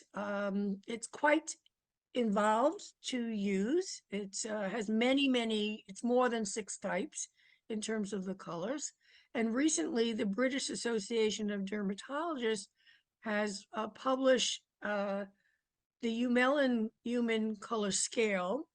It is in the process of being more research done on it to see how reliable and consistent it is, but you can read more about it from the British Association of Dermatologists. And I think my comment on that, Elizabeth, is that I can match in the Fitzpatrick scale form versus function and design, looking at how many moles people have and looking at how much skin damage they've got. Whereas in the other two systems, it doesn't lead me to an approach to treatment and counseling for these people. So, it's going to take a long time before somebody develops something as useful as the Fitzpatrick from a dermatologist point of view. I'm not saying from a nursing point of view. Well, what I'm saying is I have always believed that the only reason to classify something and have a system is if it helps drive your care and your practice. So I think that I value your comment that you're saying very much, that if it helps you in terms of determining your care strategies, then that's a useful tool, that's the reason why we do classifications. So it drives practice and care. So on the next slide, perhaps this was mentioned by an earlier presenter that talked about skin tears and skin tone, but it's important to emphasize and repeat certain important facts. And you might want to download and look at this document made available from Wounds International on skin tears and skin tone. And they actually have a scale in there, which they adopted from the work of Owen Robinson from 2015, which again has the different colors. And we're just making you available of what's out there with resources that might be helpful to you. On the next slide.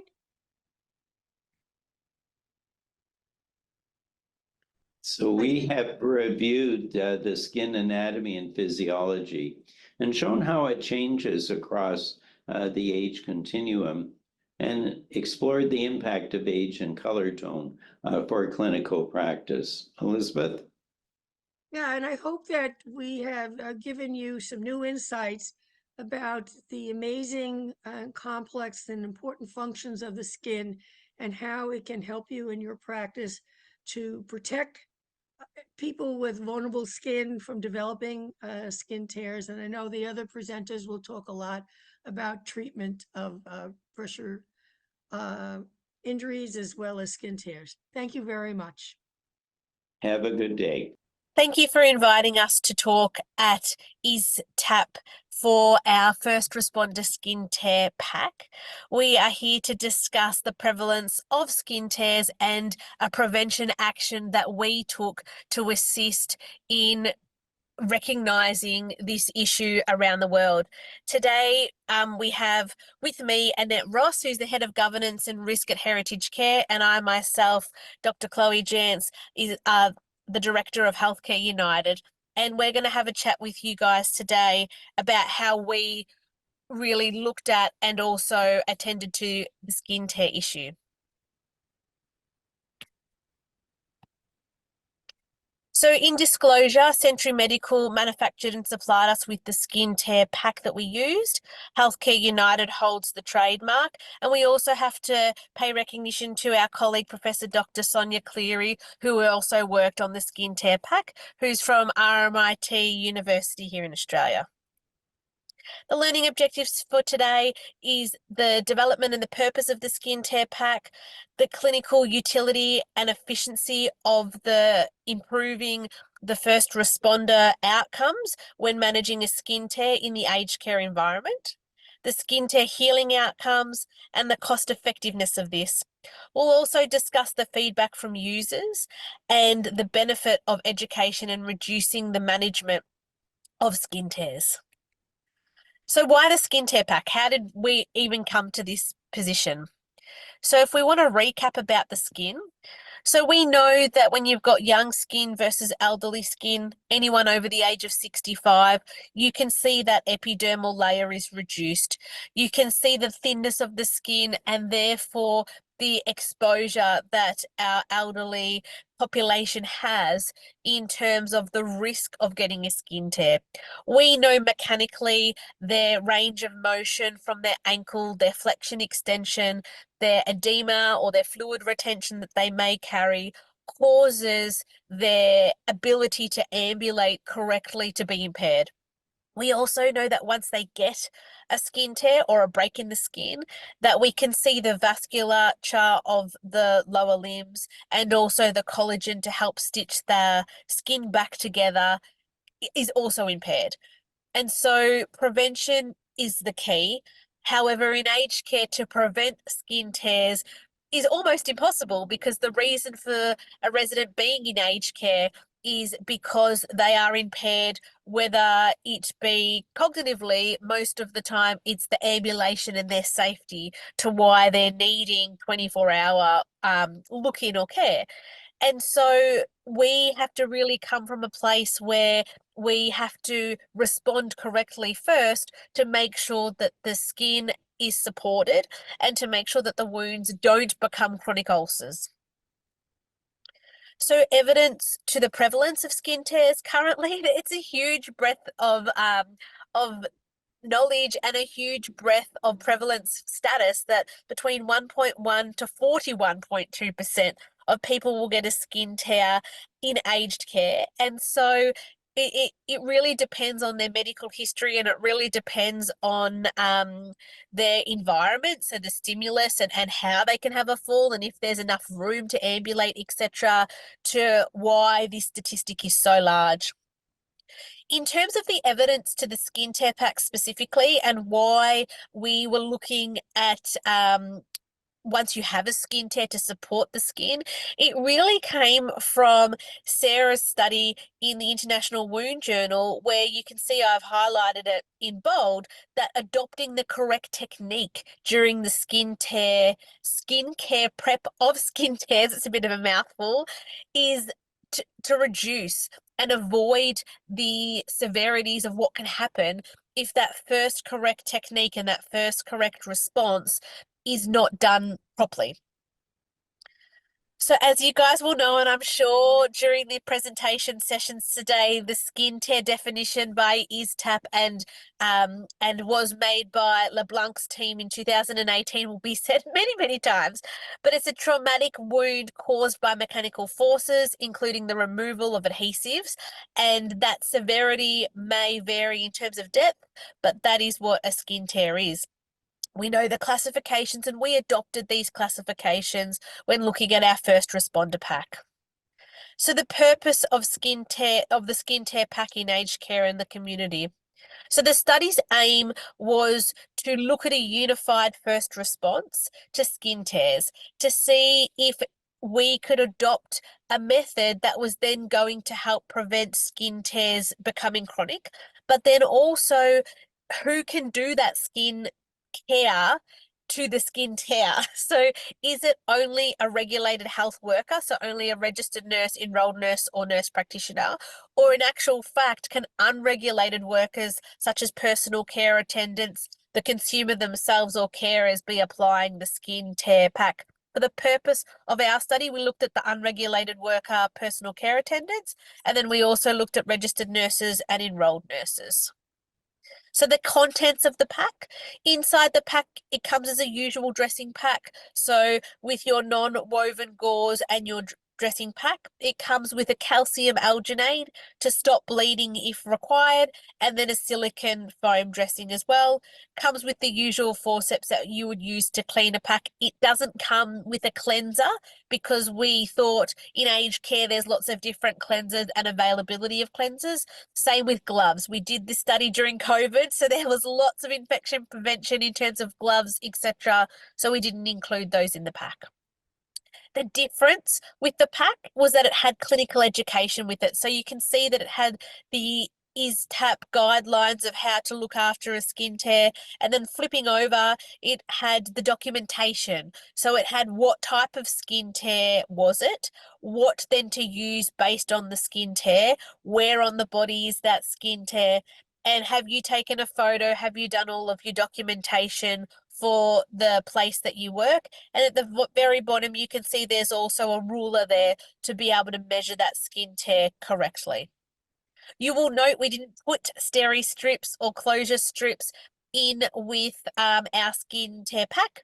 In Australia, we have a protocol set out by our Department of Health in 2022, which said to avoid skin closure strips and sutures. And as per the ISTAP definition, the removal of adhesives can cause skin tears. So hence why we don't practice with steri strips in our practice. I'll hand over to you, Annette. Thanks, Chloe.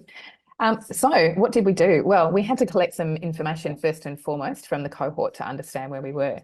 So we had a look at the data across the sites for the organisation I was working for at the time as to the prevalence of skin tears, the types of skin tears that were experienced by our clients, how those skin tears were obtained, of course, how long it took to heal, the dollars, which is always important, how much we were going to potentially cost save. And then we looked at the different, as Chloe mentioned, the different types of health workers that we had. The predominant volume of healthcare workers in the aged care space in Australia are unregulated healthcare workers. So it sort of made sense to look at whether they could be a key player in the management of skin tears. To do so, we had 4 sites involved in the process. They were named North, South, Rural and Central. And for each of those sites, we gave them a different set of instructions and equipment. So our northern site were given the skin tear pack and some instructions, but we didn't give them any education. Our southern site was given education just in relation to the skin tear pack itself. So here's the pack and here's how to use it. Our rural site, though, we went a little bit further and we actually gave them some comprehensive information around the management of skin tears, skin hygiene. We also looked at a bit more in-depth knowledge just in general about management of skin. And then, of course, the skin tear pack education. And our central site was their control arm, and we didn't do anything. We said, here's the equipment, guys, and we popped it in their cupboard and left it up then to see what would happen. Sorry, Code, go on.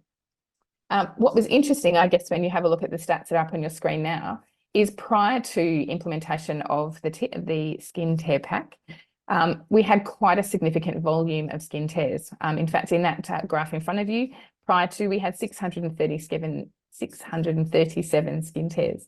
Post the implementation, you can see we actually had a decrease in skin tears in general. There were only 237 recorded during that period of time.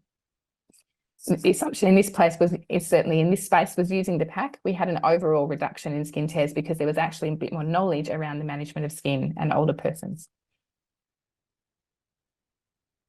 Why? Well, why do we have skin tears? Well, certainly there's 4 key areas there. Our residents fall, unfortunately, and quite often as they fall, there is damage to their skin. Self-inflicted skin tears often occur because someone bumps their leg on a piece of furniture or might knock an arm on a kitchen table or something along those lines. Item 3 is the one we're not too comfortable about, and that's the other title. And other is where a skin tear is inflicted, usually through staff practice. So it perhaps is poor manual handling, or a staff are perhaps trying to assist a resident to mobilise and they just hold on too tightly and in effect create a skin tear. And friction generally are related to bed related, or someone's rolling over in bed, or perhaps even manual handling in bed, and we cause a friction related skin tear. As you can see, though, quite clearly falls are the highest risk for our clients to experience a skin tear. So then we move on to days to heal. So you can see that we've categorized the types of skin tears that the study looked at. So type 1, type 2, and type 3. And then you've got the average days to heal while using the skin tear pack, but then also pre the skin tear pack. So the shaded area was pre the study, and then the non-shaded was post. So we can see that for a type 1 skin tear, before the study, 22.95 days it took to heal that skin tear, where it came down with the pack to 9.91. You can see for type 2, 32.5 days to heal, and then 5.7 days to heal with the skin tear pack.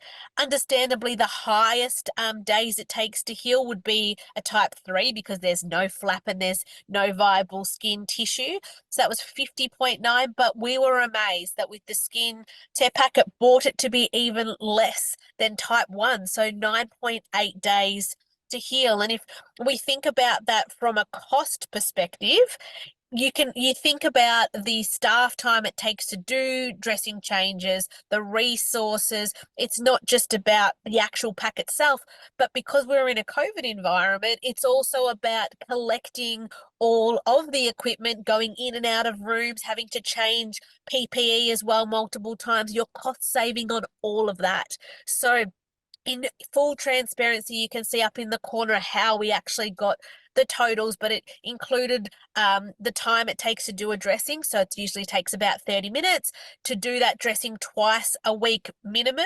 And then, of course, the dressing pack and what was needed to go in to see a resident to do their skin tear.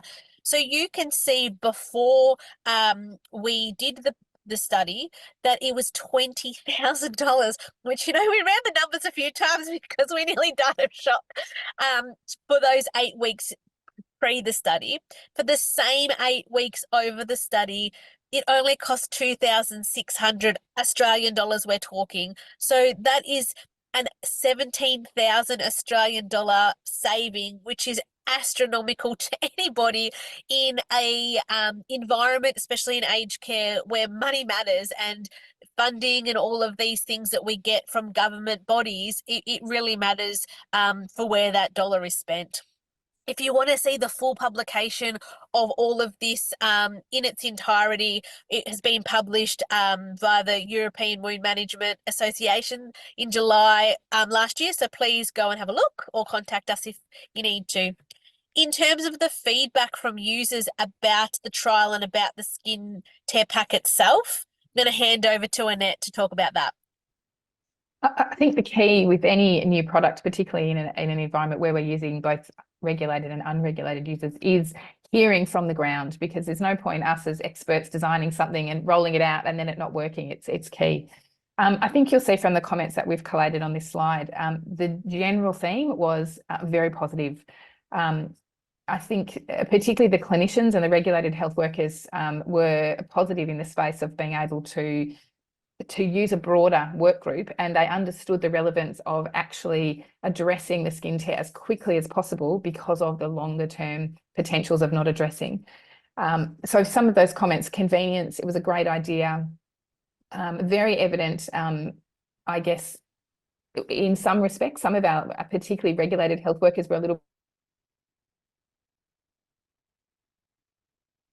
bit concerned about part of a carer's duties to be doing wound care. So that was a little bit of an interesting exercise to help our regulated care workers understand that there is a place absolutely for unregulated workers to be at the coalface. They're the staff member that may actually inadvertently cause that skin tear.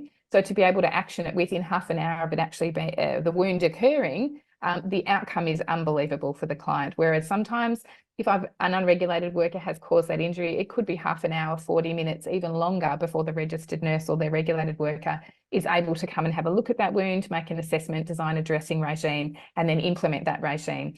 An hour and a half goes by, you've wasted all that wonderful time that could have been addressed initially. But that was some interesting conversations to have with some of our registered nurses to help them understand. But certainly I think it was the positivity, and you can see by the comments there that came out, was probably much stronger than the negativity around it.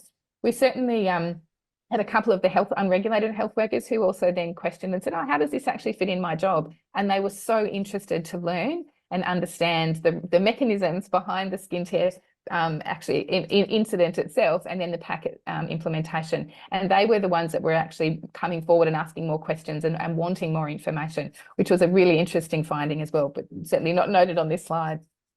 And I think it's also important to add your comment, Annette, about the unregulated workers, if they were to cause a skin tear, the fact that they can do something about it to then, I guess, feel better is not the right word, but to take responsibility and onus to go, okay, I may have held a resident too tight or done something wrong, but I'm going to fix it. And I'm going to fix it with the best practice care, rather than feel guilty for maybe causing a skin tear, but then also not like reporting it to the regulated worker, but then being, I guess, anxious about when that regulated worker is going to act upon it. If they could act upon it quicker, we definitely found that they took on that responsibility to, I guess, fix a problem and use that skill, that new skill, to be able to better care for their residents as well.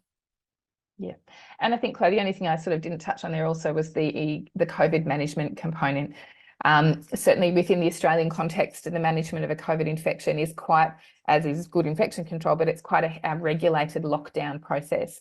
And where we have care workers having to go in and out of a resident's room in an environment of every time having to don and doff, to move from room to room to room to room, if they're having to go into a room, ideally recognise that they've made a mistake in not bringing all the equipment required to deal with a wound, and having to leave and doff again and go and collect equipment and don and doff. You know, the pack was just amazing in terms of that space. When a skin tear occurred, it was one piece of equipment that was required. Grab the trolley, bring it to the room. They could deal with that dressing and then leave the room and not have to multiple times don and doff. It was a fabulous, a sideline that wasn't kind of as part of what we were looking for, but it was an amazing piece of additional support for the homes.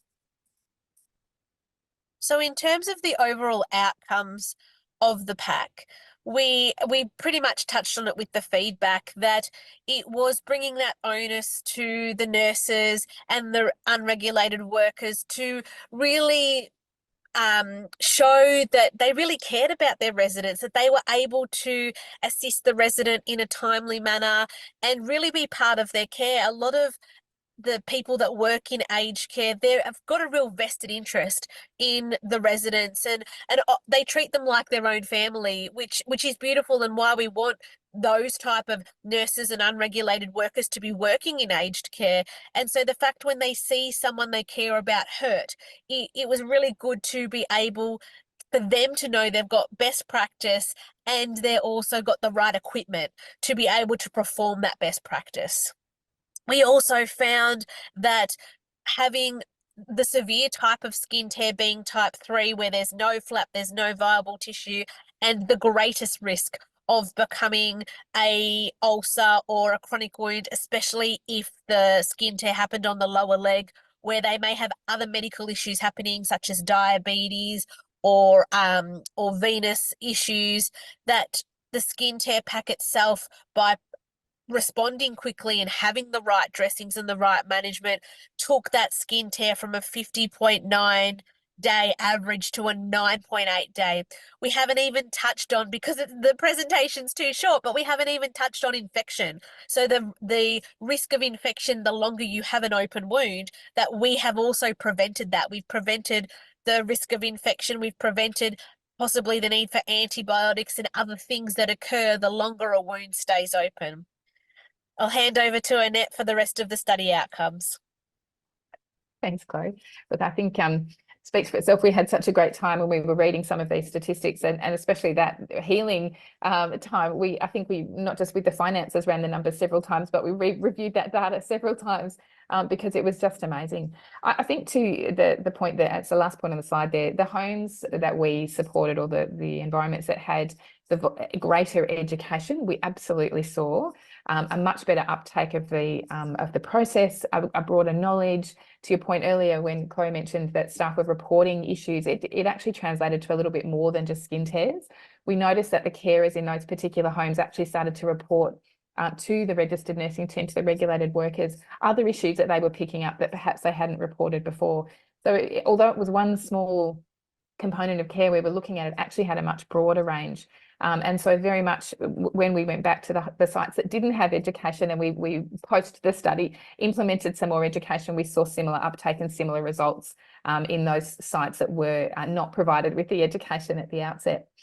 I think too, something we haven't also noted on the slide, but just as a process of that, we of course absolutely engaged with both residents and their families. And there was some amazingly positive feedback from families to say, gosh, I remember mum had a skin tear before and it was weeks and weeks and weeks before it got better. How did you manage to do this in such a short space of time? So I think some of the intangibles were really that, residents were able to have a wound, and within a short space of time, it was healed. I think the other component too for this, of course, absolutely we touched on, is the dollar savings. As we're all the same, we've all got a limited bucket of money to spend, and if we can find other avenues to spend that money in, which isn't wound care, it's a much better outcome for both the residents and the staff. That's $17,000 doesn't sound like a great deal, but it's an amazing amount of money that we could certainly spend on things within the organisations and within the homes, on things other than just wound care products and nurses' times to put wound care products on. And on that point, and to end the presentation today, I think residents would much rather have an extra serve of dessert, or even multiple different options of dessert. I know I would definitely, instead of spending that money on wound care. So yes, it's all about bringing it back to the resident, and to be able to not only look at their medical care that they may need in aged care, and also in the community this applies to, but being able to use their funding for other types of health, such as social, which we often forget because we often put medical as a higher caliber. So yeah, it was really good to see that we could do that. So we want to thank you so much, ISTAP, for inviting us and recognising our skin tear pack. We are also very grateful for your own endorsement in terms of using the types of skin tears and the definition that you guys have put together. If you would like to contact myself or Annette at any stage, our details are on the screen. Please feel free to do that at any time. to discuss our skin tear pack further or any further questions. And we'll see you all at the live Q&A. Thanks so much.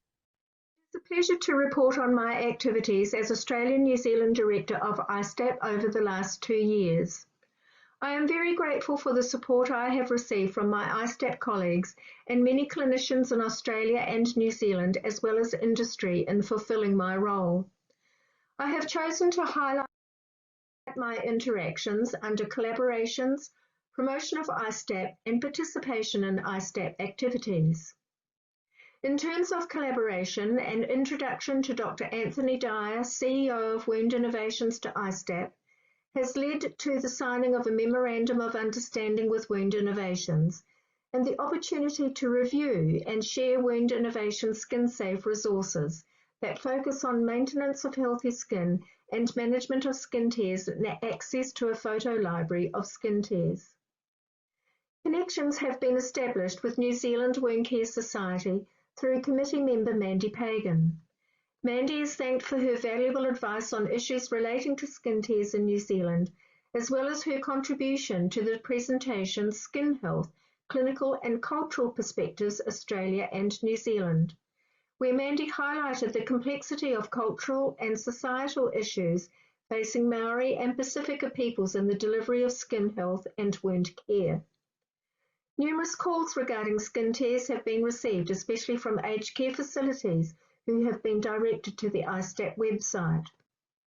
Promotion and collaboration with the World Council of Intrastomal Therapists has been enhanced with the inclusion of ISTAP goals and activities within the World Council of Intrastomal Therapists Journal.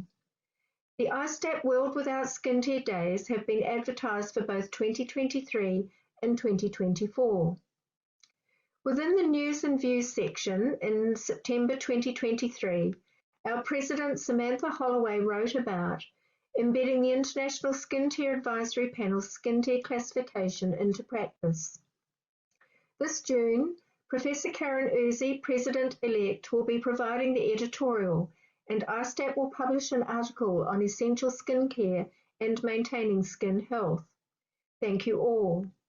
I hope to be able to promote ISTAP at the forthcoming World Council of Intrastomal Therapy Congress in Glasgow this September. Promotion of ISTAP has occurred in conjunction with several other organisations. During the Wounds Australia Conference, September 2022, and within the Skin and Wound Assessment Workshop in conjunction with Nicole Flannery, Nurse Practitioner Wound Management, I presented a segment called Potpourri, Some Reflections on Skin Assessment, within which the ISTAP organisational structure, benefits of membership, the ISTAP classification tool, ISTAP publications, and resources kit were reviewed. Nicole is also thanked for her support and promotion of ISTAP and other formal guest speaker presentations. In addition, I also hope to promote ISTAP at the Wounds Australia Conference this October. Similarly, during the Coloplast Aged Care Summit in 2023 in Melbourne, a presentation on skin tears, applying the evidence in complex cases, the role and function of ISTAP and clinical application of ISTAP's resources within aged care facilities was demonstrated. During Rural Health West Wound Education Study Days in Kununurra in the far northwest of Western Australia, and Narrogin in the southwest of Western Australia in November 2023, lanyards with ISTAP skin tear classification tools were distributed to over 60 delegates, doctors and nurses, and associated hospital staff. For the World Without Skin Tears Day in 2022, a presentation on bruising in the elderly and the link to skin tears was given. Facilitation of invitations to guest speakers Professor Carolyn Carville and Professor Fiona Wood occurred in 2023, and to Dr. Chloe Jantz and Dr. Jill Campbell for 2024. In conjunction with other ISTAP directors and for the Wounds International Digital Event 2023, a presentation entitled Skin Health, Clinical and Cultural Perspectives, Australia and New Zealand was given. I joined Samantha Holloway and Professor Ray Samuero in co-authoring an article, Preventing, Assessing and Treating Skin Tears, The article was published in the UK Nursing Standard in 2023. I am also a member of the Collaborations and Partnerships Committee. Thank you for the opportunity to highlight some of the activities undertaken for ISTAP. For our Australian and New Zealand listeners, please do not hesitate to contact me for further information or assistance with skin tears. Thank you very much to our Regional Director for Australia and New Zealand. We're now just going to move over to our presentation from our Regional Director in Middle East. And again, I'm just going to remind all of our attendees while you're online here, if you are tuning in from one of the regions that our directors oversee, please, as Jenny was mentioning there, please feel free to reach out to ISTAP to get in touch with your Regional Director if you have ideas or you need more resources or you want to contribute more to ISTAP. We'd always be interested in hearing your thoughts and feedback. So I'm just going to pull up our next presentation from our Regional Director, Middle East.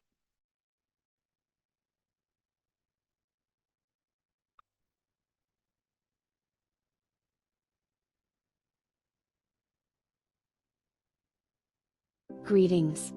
I am Salvacion Cruz sharing the ISTAP activities for Middle East. I am situated in Abu Dhabi, United Arab Emirates. I am working in Sheikh Khalifa Medical City for 19 years. Completing the IWCC from University of Toronto in 2009 and being the facilitator in UAE of the IWCC from 2012 to 2023 gave me an opportunity to have communication with the wound care enthusiasts in the Middle East. Initiated the first Skin Tear Awareness Day in our facility attended by 50 participants. Sharing ISTAP in local and regional education and conferences whenever I'm presenting. ISTAP was represented in the 15th Abu Dhabi Wound Care Conference held last March 9 to 10, 2024. This was attended by 1,400 plus participants around the globe. On this day, around 100 participants attended the Skin Tear Awareness Day with approved 5-hour CME. I would like to extend my sincere acknowledgement for their support in my ISTAP roles.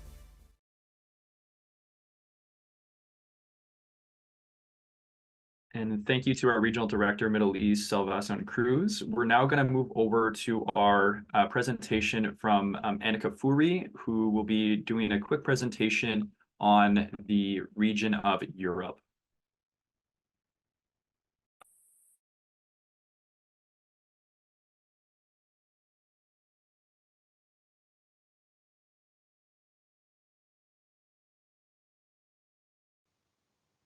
Good day, my name is Annika and I am ISTAP's Regional Director for Europe. By attending this ISTAP event, you are showing your interest to learn more about skin tears. Thank you for your hard work and your dedication to help us raise awareness of skin tears and make a meaningful impact in our patients' and residents' lives. Within the allotted time, I would like to briefly highlight some of the events, activities, and research projects from Europe. Events. ISTAP delivered 2 Made Easy sessions at the Wound UK conference in November last year. The sessions examined the differential diagnosis of skin tears, as well as first aid measures, reapproximating a skin tear flap, and also using the ISTAP classification system for skin tears. The sessions were attended by over 100 delegates with very positive feedback. At the upcoming 34th UMA conference in London in May, 3 joint sessions between ISTAP and UMA are planned. A workshop, focus and key session conducted by various of our board members, together with an industry-sponsored symposium focusing on various topics within the domain of skin tears. Highlighting some of the activities, ISTAP, again in collaboration with HUMA, is working on an exciting project to record the experiences of patients living with skin frailty or skin tears, and also record the healthcare workers' experience working with these patients or residents. The initial recordings will be done in Belgium and in UK. From Europe, we're also working on developing a skin tear data collection tool, which will go through content validation by all ISTAP board members. But the aim is to provide you with an easy tool which can assist you in collecting prevalence or incidence data within your hospital, nursing home, institution. Thinking about research projects, we know that medical adhesive products can potentially cause skin tears. So Professor Mats Eriksson from Örebro University in Sweden and Professor Beekman from Ghent University in Belgium is leading an exciting research project. The main objective of the TAPE project is to explore the impacts of medical adhesive projects such as surgical tapes and adhesive wound dressings on patient discomfort and pain. This investigation will focus on how the selection, application, presence and removal of these adhesives can affect the patient's well-being, with the ultimate goal of guiding further improvement in development of available technologies. Additionally, an Italian group examined which nursing interventions increase the risk of skin tears. This was an interesting systematic review reporting on 17 articles and concluded which nursing care practices can affect patients' skin health. Think about nursing practices such as how we clean the patient's skin, moisturizing, which products we are using, how do we transfer our patients, how do we handle our patients. So worthwhile a read of that publication, and I've put the footnote for your perusal.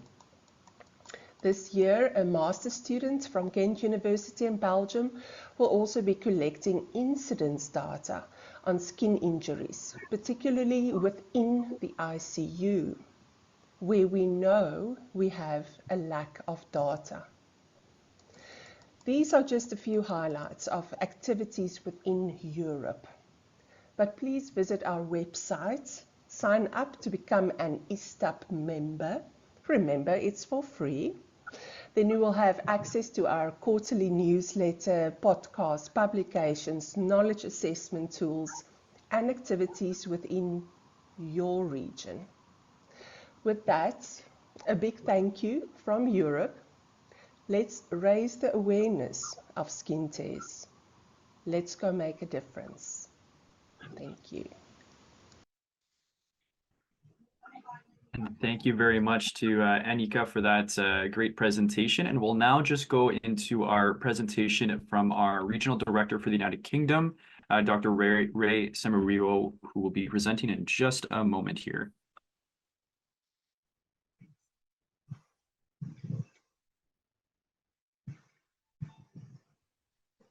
Hello and welcome. Thank you very much for joining us for this year's International Skin Tear Advisory Panel World Without Skin Tears Day.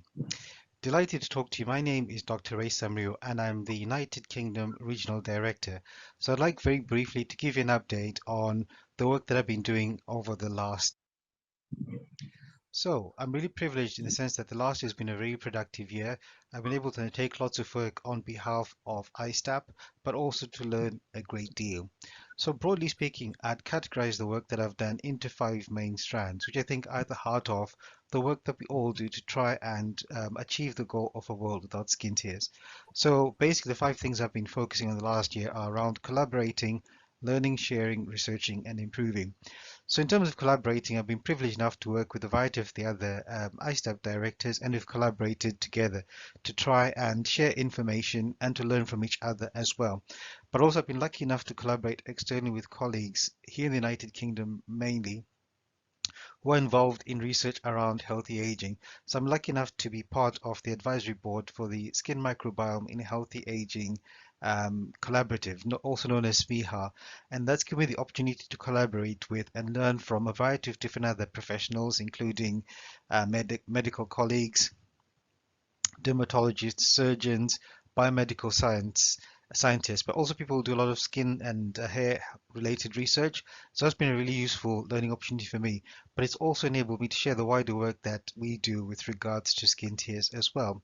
Second, I said learning is something that's exciting. It never really stops.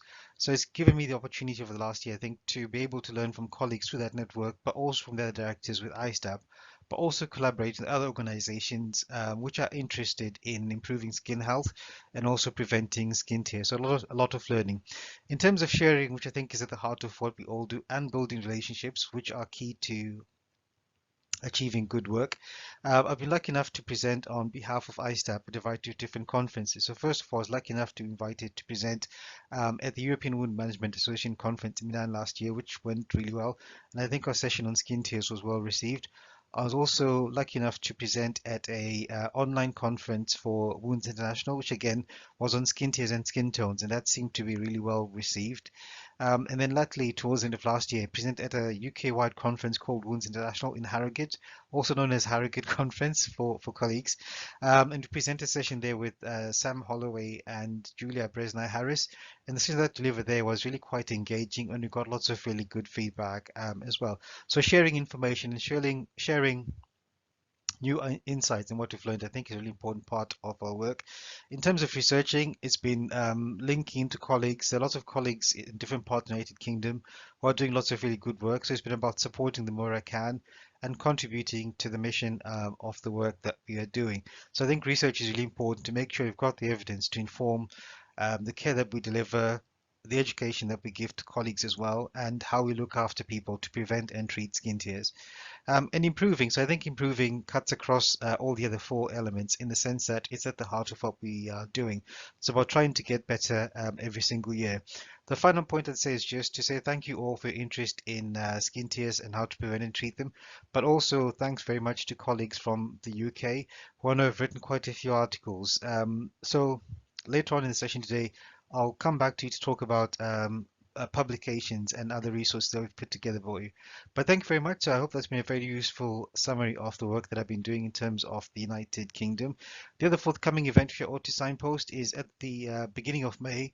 The European Wound Management Conference, the European Wound Management Association Conference will be here in the United Kingdom in London. So I hope some of you will be able to join us there, and we'll be sharing alongside other colleagues a variety of different information and research on skin tears. So I hope you'll be able to join us for that. So that's really exciting. And last but not least, I would ask you to keep on spreading the message around skin tears. I hope you enjoy the rest of the day. I hope you find the sessions really informative. And if you'd like to get hold of me, my contact details are there on the slide. And please help us spread the message, really, that it's not just a skin tear. It's something that we can and should prevent. So thank you very much for listening, and all the very best. And thank you, Ray, for taking us through that report from our region of the United Kingdom. We'll now move into our next region, which will be Latin America, and this was for Spanish. So we thank you to our regional director, Pia Molina here, who will be presenting in just a moment.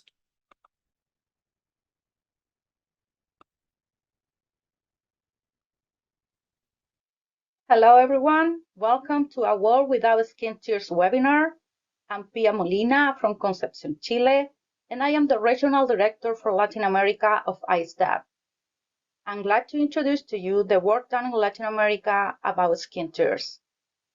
First of all, when we talk about education topics, as a Regional Director of ISTAP, I participate in sub-webinars organized by skincare programs in different Chilean hospitals. The main objective was to collaborate in the training of future health professionals in evidence-based practice and skincare. In addition, last year in June, under the sponsorship of the Chilean Society of Intensive Care Medicine, we created the first Congress on skincare in critical ill patients, where I had the opportunity to present a conference about the strategies for the prevention, classification, and treatment of the skin tears, including the first consensus for the skincare in critical ill patients. Last November in San Jose, Costa Rica, Colmade held the third Latin America International Congress on Wounds, Stomas, and Incontinence, where the past president and past regional director of ISTAP discussed the differential diagnosis between MARSI, moisture-associated skin damage, incontinence-associated dermatitis, and skin tears. About the research topic, in May of 2023 and the UMA Congress in Italy, we presented 2 studies related to skin lesions during the COVID-19 pandemic.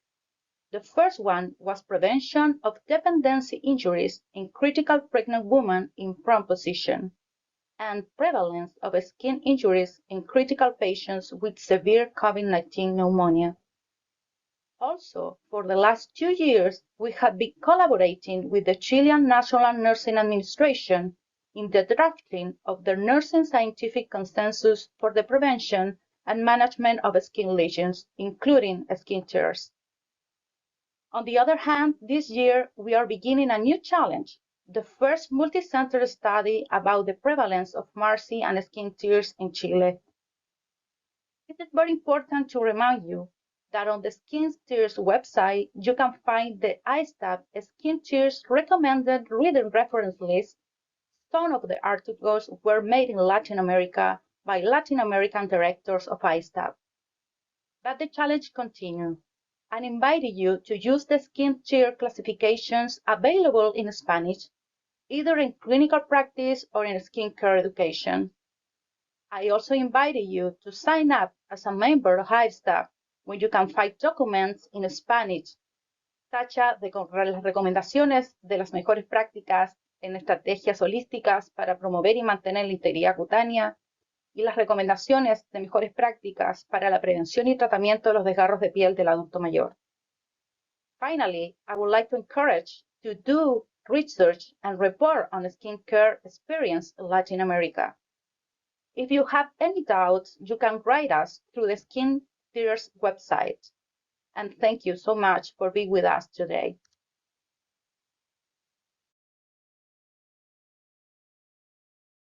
And thank you, Pia Molina, for presenting that. That was fantastic. And we have another presentation from our Latin America for Portuguese, presented by Cynthia, which I will play in just a moment.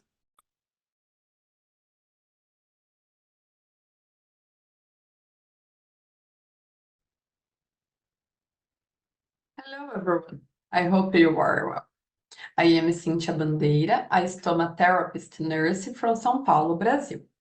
Today, I am joined with this excellent team of skin tears scholar to commit to a world without skin tears. Since the latter half of 2023, I have been part of ISTAP board representing Portuguese-speaking Latin America. My passion for addressing skin tears has been a subject of my academic career since 2016. Since then, I have been able to adapt the ISTAP classification instrument, a K2, in understanding and categorizing skin tears to Brazilian Portuguese, and participate in other studies and publications. In 2023, I surveyed to understand the Brazilian nurses' knowledge of skin tears. And during this research, I understood better that health professionals need to get closer to the subject in Brazil and in worldwide. delve deeper into it, and ensure prevention and adequate treatment for those who suffer from it.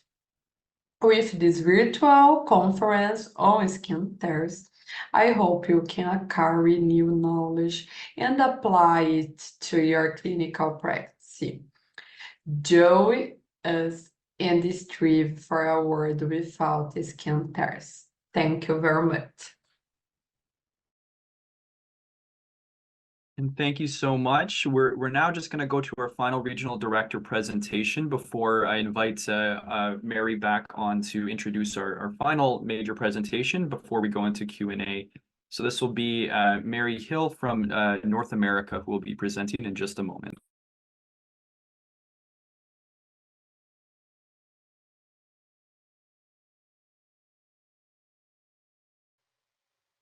Hi, my name is Mary Hill, and I'm ISTAP Regional Director for North America, and this is the Canada update.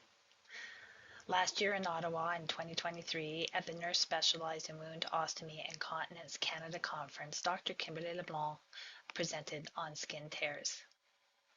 As chair of the ISTAP Educational Committee, we facilitate the organization of the educational sessions for today's International Wound Without Skin Tear Day. I'd like to personally thank Jenny Prentice, Jay Shaw, and Cynthia Banderas for helping to facilitate, organize, and their dedication to the educational sessions for today. In January, there was a collaboration between Accelerate CIC and ISTAP for a webinar series, and I facilitated the first of 3 webinar series, Back to Basic Skincare.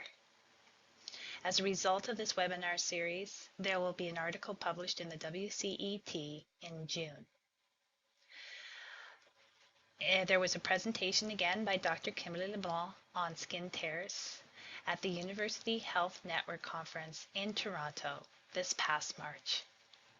Thank you very much. Hello, my name is Dr. Melanie Stevens, and I'm an Associate Professor in Adult Nursing at the University of Salford. I'd like to thank the International Skin Tears Advisory Panel for inviting us to speak on this important topic regarding skin tears in mammography. This work is as part of a collaborative research team from colleagues across adult nursing, mammography and radiography. So some background information. As you may well know, mammography is a crucial screening tool for the early detection of breast cancer. But like any diagnostic tool, it's not without risk of complication, and one of these risks are skin tears during the procedure. The procedure itself involves applying compression forces to the breast tissue, and this is to ensure high quality images are produced for effective diagnosis. The results in shearing and frictional forces, which can lead then on to the risk to skin damage caused by mammography are similar to those that create pressure ulcers. Pressure damage may appear as bruising and potential ulceration, friction damage resulting in a blister or blisters, and then skin tears. And this is from the breast sticking to the image receptor plate because it's moist, and then the distortion of the tissues when compression is applied, leading to shear forces. In the International Skin Tear Advisory Panel Toolkit, skin tears caused by medical devices also. Commonly reported complications include pain, skin reddening, tingling and bruising, but less reported complications include experiencing breast pain for days, the formation of hematomas and skin tears, and these may potentially affect compliance with future mammography appointments. So as a group of researchers who want to improve care and safety, it's really essential to understand the nature of discourse related to the prevention and management of skin tears in mammography. And there's currently a lack of published evidence around prevention and management of skin tears as a complication. So a narrative review was proposed to ensure that we could examine the information already available to develop our understanding of the topic and make a narrative review to summarise the literature on the topic was necessary, as it helps address more than one question and also completes a comprehensive summary of all the studies. We know there are criticisms of narrative reviews in regard to reliability, but we felt as a team that a critical narrative review can lead to new insights and justify future directions. And it allowed us to look at a breadth and depth of literature that you wouldn't normally see within perhaps a systematic review and meta-analysis, which only examines randomised controlled trials. So our question was, what is currently known about skin tears in mammography? So we conducted a comprehensive literature search with the support of our academic librarians in health and law, and then applied inclusion and exclusion criteria to the papers that we found. We actually chose 2002 as a date limiter, as this was the first time skin tears were mentioned in the National Health Service cancer screening programme. And if you'd like to learn more about our literature searching process, please go and read our paper on the narrative review. 2 stages of screening were conducted. The first stage was screening all identified citations. So this includes initial examination of the titles and the abstracts, and the removal of irrelevant material, and of course removal of any duplicate records. The second stage was then examining the full text of the papers for compliance with the inclusion criteria. 3 members of our research team undertook the screening process, and this is to reduce bias, and 8 published sources were identified. We then had a group meeting as a group of researchers, and we discussed the 8 papers, and 3 were then excluded. Again, please refer to our paper so you can see our reasons why.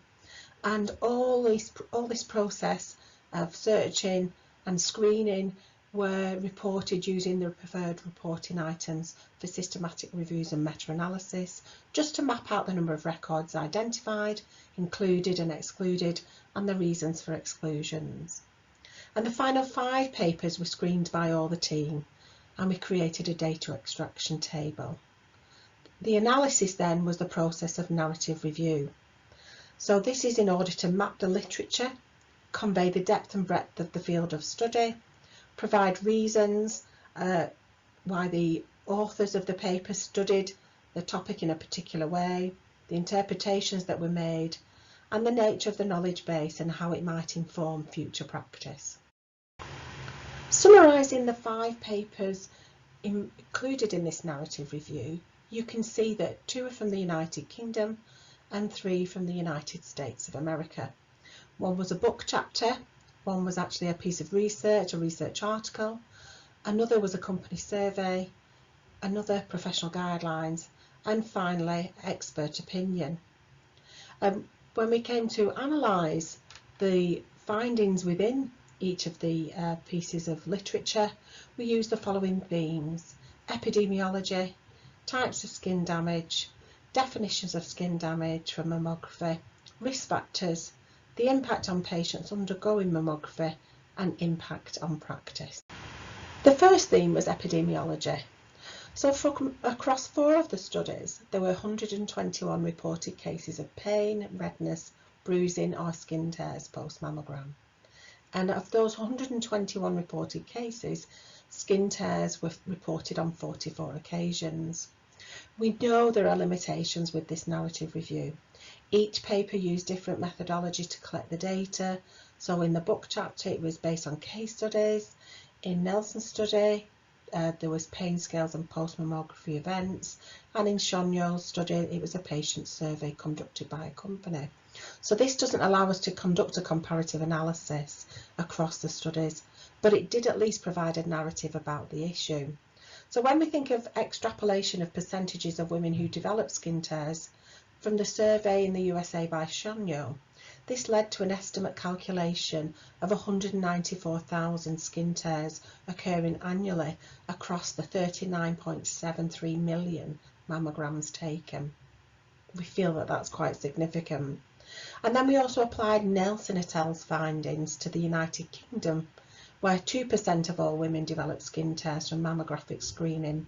So in 2020 to 2021, there was 1.97 million mammograms taken. So this would equate to 3,940 skin tears. We know this is a limitation.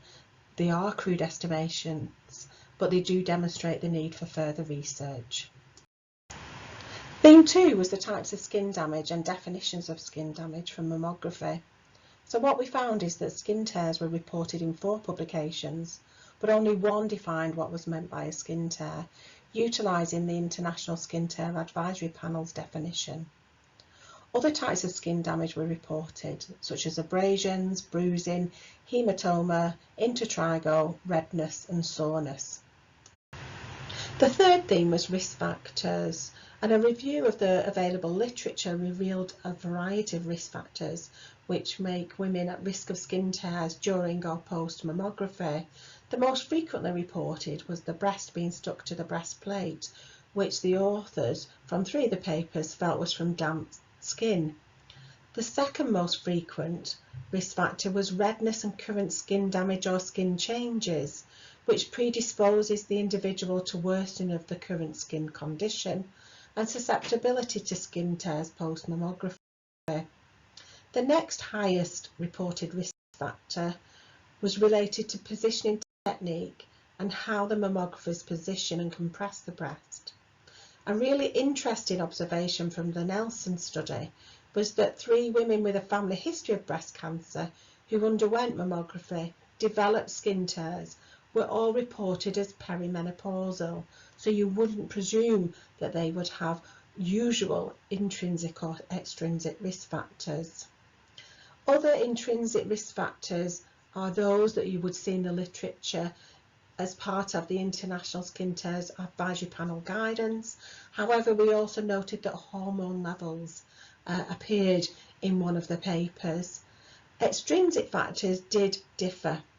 So here, inexperienced mammographers using poor positioning and compression techniques, the use of steroids on the skin, and the risk of pulling away from the machine after compression by a woman, or a woman being unsteady on her feet during the mammographic procedure. Theme 4 is the impact on patients undergoing mammography, and we noted across the papers there was considerable impact. That less than half of the women contacted the imaging centre post-mammography to report their skin tear issue. This resulted in individuals feeling uncomfortable with significant fear and anxiety. We know from the surveys that individuals complained of pain during and after the mammography and felt the technologist was responsible. Women reported their complaints of pain was disregarded, and they actually noted they went unheard. And this has huge implications in the delay of future mammographic appointments, switching to another imaging centre, or deciding not to attend any future mammograms. On this slide, we just wanted to provide a qualitative comment from one of the case studies of the lived experience of a woman who developed a skin tear during a mammogram. And as you read it, and you can see that there was thoughts of pain, the lasting effect, the trauma, the actual skin damage, not reporting it to the mammographer initially, but then thinking about it and complaining, but thinking about their future impact should they attend future screening appointments, how anxious they're going to be about having a future mammogram. Theme 5 is then the impact on practice. So reviewing the 5 papers, we wanted to explore what advice was given to women to mitigate risks. So in one of the papers, there was discussions of history taking and examination of the breast before the procedure, ensuring proper documentation of the findings. In 2 papers, there was utilising correct positioning techniques of the individual for examination to avoid any complications. There was also a full and accurate documentation of skin tears, with compassionate communication with the client in the aftermath of any untoward complication occurring. In one of the papers, there was discussion around not backing out of the imaging equipment too quickly, and also the use of protective covers for the mammography plate.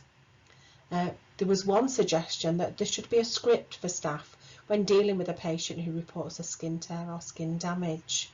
And then, importantly, a clear care plan and follow-up.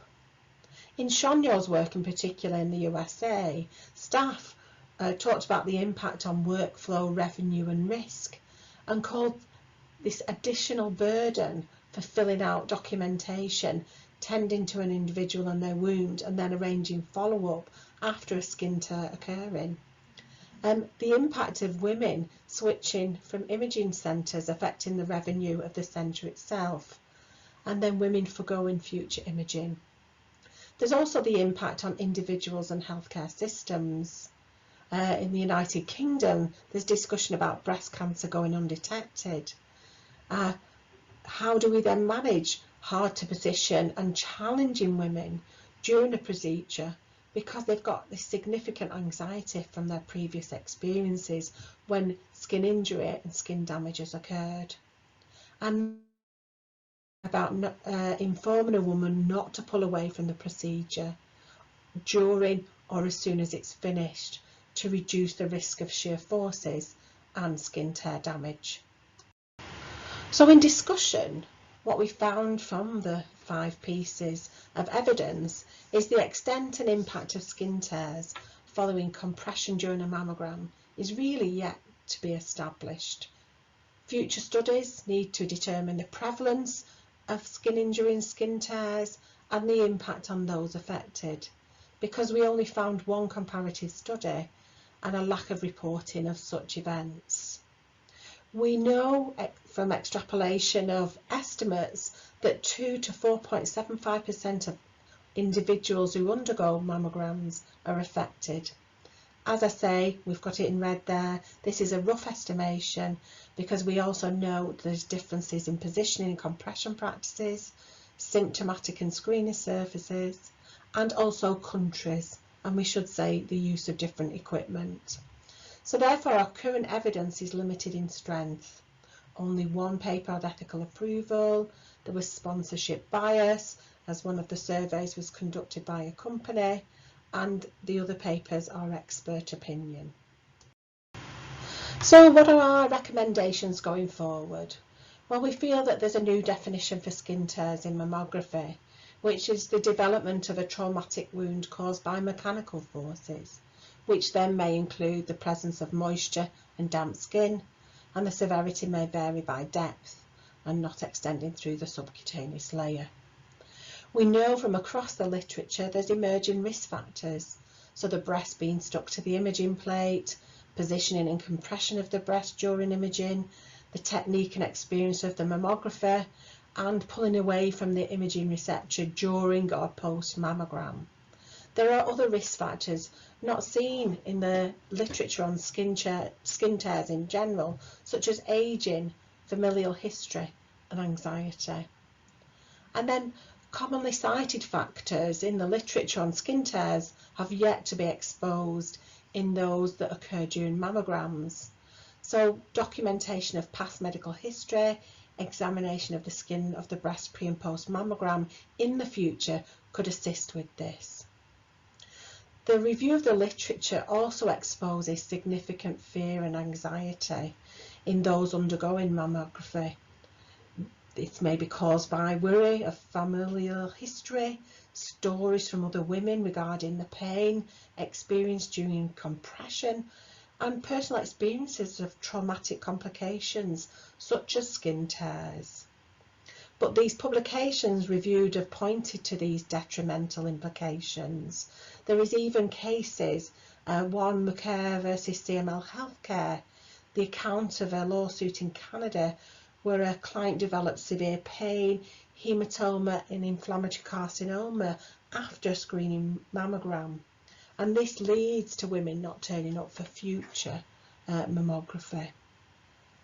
We know that there's work to be done on regards to underbreast soreness as intertrigo, not explored within our narrative review, but this can impact on attending a mammogram, increasing the risk of skin tears during the mammogram, And also because of a lack of patient information and staff awareness, more education is needed on the treatment and management of underbreast soreness.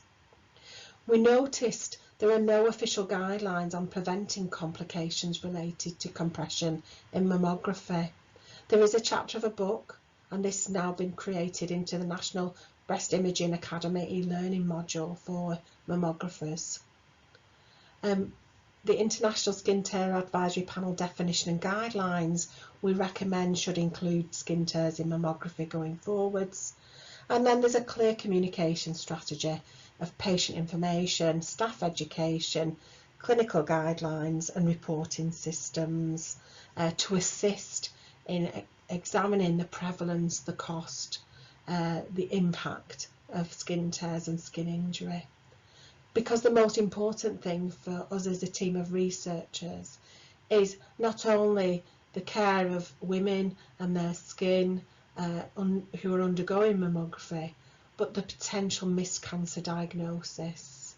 So 10.8% of women reported they wouldn't return for a mammogram as a result of their skin tear. So if we think about the American figures, that equates to 19,400 women. So that is a significant amount. So thank you all for listening. Thank you to the International Skin Tear Advisory Panel for their kind invitation today.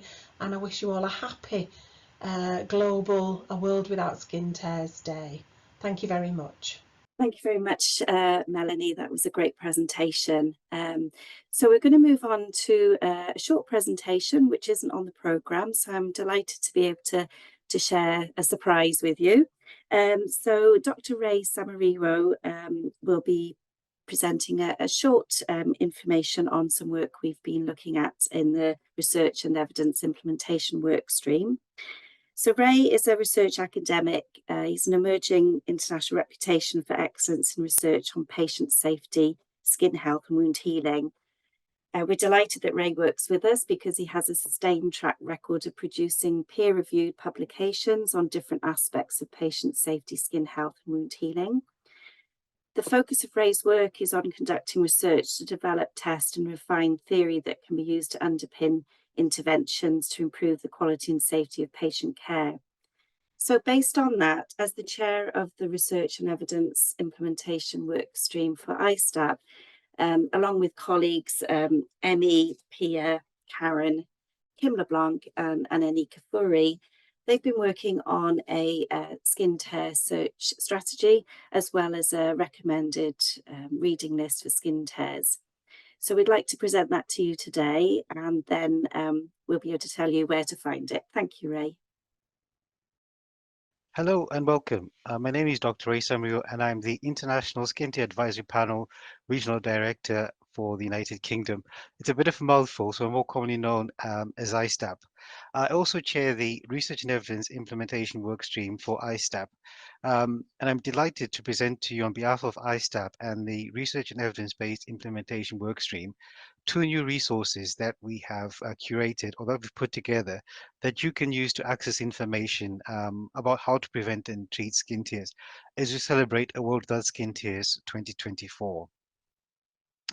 ISTAP is an international collaboration committed to improving outcomes for people at risk of or experiencing skin tears across different care settings and across different stages of life through education, research, and advocacy.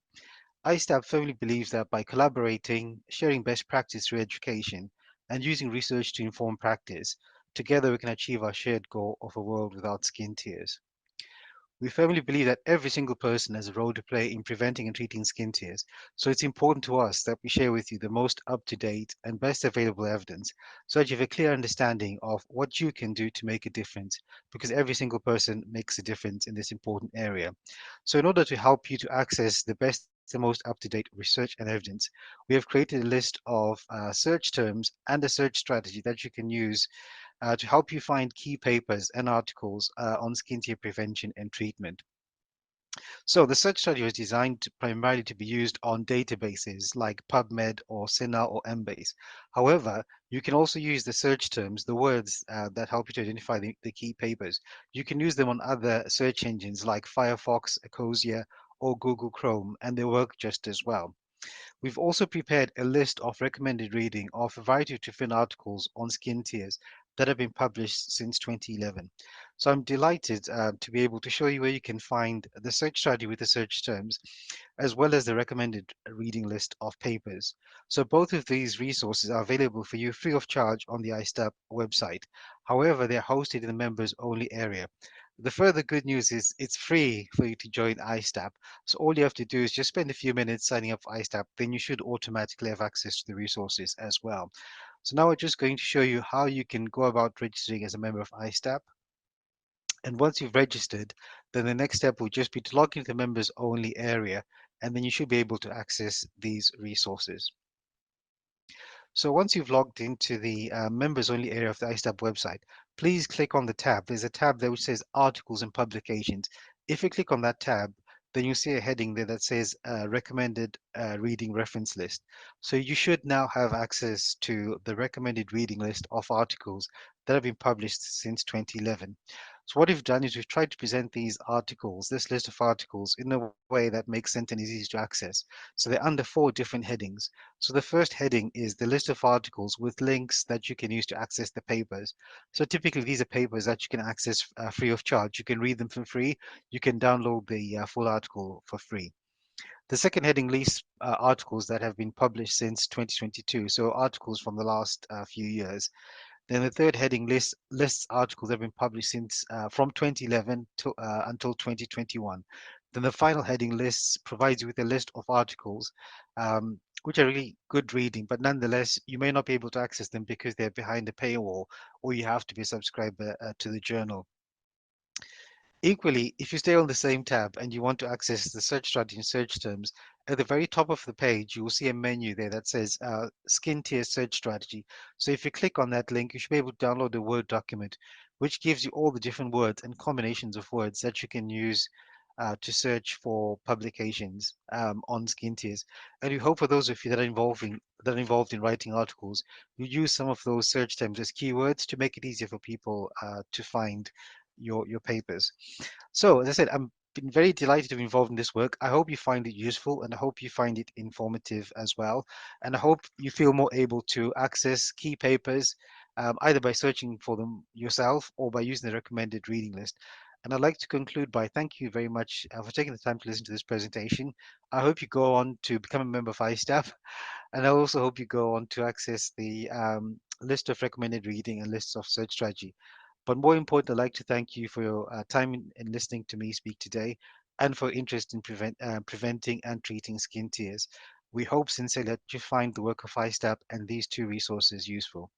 Thank you very much. Thank you all very much for listening. We've now come to the questions and answers section. And I have to say, I'm absolutely bowled over by the amount of questions that have been asked, both in the chat box and the Q&A box. I've tried to join them together for the speakers, just so I can ask you particular questions. And then there's some general questions as well, people. So Mary Glockner, there's been a good few questions for you right from the beginning. And a couple of people have pointed out about the moist wound healing principles, but said you very much mentioned about daily assessment and how you check that wound, which left a little bit of confusion because they've said if you're leaving the dressing on for a few days, what should they be writing in their documentation to ensure that they don't become sued, really, Mary? Yes, excellent questions today, all of them. For that particular question, in my practice, I like to use a non-adhesive dressing, something like Telfa, something that you can easily remove daily to assess the skin tear. And then, as I showed in my presentation, I use the tubular net bandage as a secondary dressing to hold on the dressing. So it's easy to remove and assess the skin tear every day. So just something that's non-adhesive. Mary, I think as well, one of the issues is, particularly in the UK, the skin tears may be being cared for in the community, for example. So the district nurse goes see that patient, but may only go on a Monday and a Thursday. So they'll put a dress on that they think they can leave on for, you know, a good few days. What would you recommend there for documentation? Well, if you know the nurse is just seeing the skin tear twice a week, you would just document twice a week. So, you know, as often as you're seeing the wound, you would document that often. That's what's important for legality. Mhm. And I think that's really useful because people talked about documentation, and it's about really being very clear, I think, about your rationale, isn't it, as well? So that the person that picks up your documents next thinks, oh, the skin tear looked okay. I only need to change it every 3 days, unless the person tells me they've got pain or there's excess exudate. So it's documenting what you see very clearly. Yes, correct. So somebody has also said they're really impressed about the guidelines you were talking about. But they said, do you think you could add into some of these guidelines the importance of communication as well with the family and the patient, and document what you've communicated? Because they feel that may be something that people don't always do. I think sometimes as nurses, we forget about that aspect. So yes, I think that was a very good suggestion that this panelist asked about, you know, should we include that? We have that in some of the articles that we've written, you know, that are on the ISTAP website. But I would agree that, you know, talking to the family and the caregivers, that would it could be definitely incorporated in part of our toolkit or our guideline. Even yes, I think that's a very good suggestion to include the family and communication. And I think also Vida's just written in the chat box as well to document the education provided as well to the patient and family, and to ensure that they say back to you that, yes, I've understood it, or no, I've not understood it. So you can document exactly the level of understanding of that person as well. Absolutely. That is very important to make sure that that's documented in the written record. Yes. Yeah, 'cause we often say in the notes, patients and relatives told what to do, but nobody actually says, did they understand it? Did they question it? And what sort of information have you left behind for the person to look at later? There's also a question that says, do you have any suggestions for risk reduction strategies against skin tear malpractice? Yes. As I showed in my presentation this morning, I think that all the articles that are on the ISTAP website are key. There's, you know, those the 21 article that was published and the 2022, all those articles that are on the ISTAP website, those are excellent tools to use to prevent any kind of malpractice. And I think it's really highlighted, isn't it, that the documentation, people don't go into somebody's home to cause an issue. They go into the home or the hospital ward to help that person recover. But we sometimes fall down on the documentation and don't always document very clearly what's happened, your rationale, your education, and the communication strategies as well. Yes, and that first lawsuit that I presented this morning, that was really the problem, was that, you know, the nurses said in their depositions, oh yes, we talked with the family members, and yet it wasn't documented in the record. So it must be documented, you know, in the actual record. Because sometimes these lawsuits don't occur until 2 years, at 2 or 3 years after you've taken care of the patient. So the only thing that the attorneys have to look at is the written documentation. Thank you, Mary. Sam, you've got your hand up. I know. So I wanted to ask Mary a question, actually, if it's not on your list of questions, Karen, so forgive me for jumping in. But Mary, I'm interested in your comment about, obviously, the ISTAP recommendations and best practice documents being available on the website, and people should refer to them. So in your experience in any malpractice suits, are those ISTAP documents and best practice recommendations considered standards of care that people would be expected to follow? Yes, absolutely. That's good to know. Thank you. Mary, sorry, there's lots of questions for you as well. One of them was, and it is obviously somebody from the States as well, who said, are there any insurance policies that cover treatment and costs of skin tears? Yes. There are particular ones that they can, sorry, they're asking, are there any insurance policies that would cover treatment and costs for skin tears? Yes, to answer that, I would no, there are, in the United States, there are no insurance policies that cover any particular kind of a wound, you know, whether it be a pressure injury, a skin tear. No, there's no particular insurance policies that patients can buy. Whatever insurance someone has covers, you know, in general, all their medical care. So there's not anything in specifically that covers skin tears. Good question. Oh, thank you, Mary. And I'll relieve you of questions now. So, Laura, thank you for your session. Fascinating as well. There's obviously been questions. One of the questions was, you talked a lot about purple, blue, grey skin discoloration, but are there any examples of these that you're able to share with people, or people can go and look for to enhance their education and knowledge? So that's one of the deficits that I think is having not just a repository of images, but having them be accessible. So a lot of them are behind a paywall at this time. Like Visual Diagnosis is a really good medical site. Up to Date is another site, but those are all fairly expensive to access. But they have, you know, reputable images. If you Google search this, you know, you come up with all kinds of things that are not what you're looking for. So that can be very misleading for patients and providers alike. So I know at the AAWC, we're working on collecting images. I know MPIAP, EPUAP are working on collecting images to be able to share, to make those accessible, at least to members, but ultimately, I think for the public.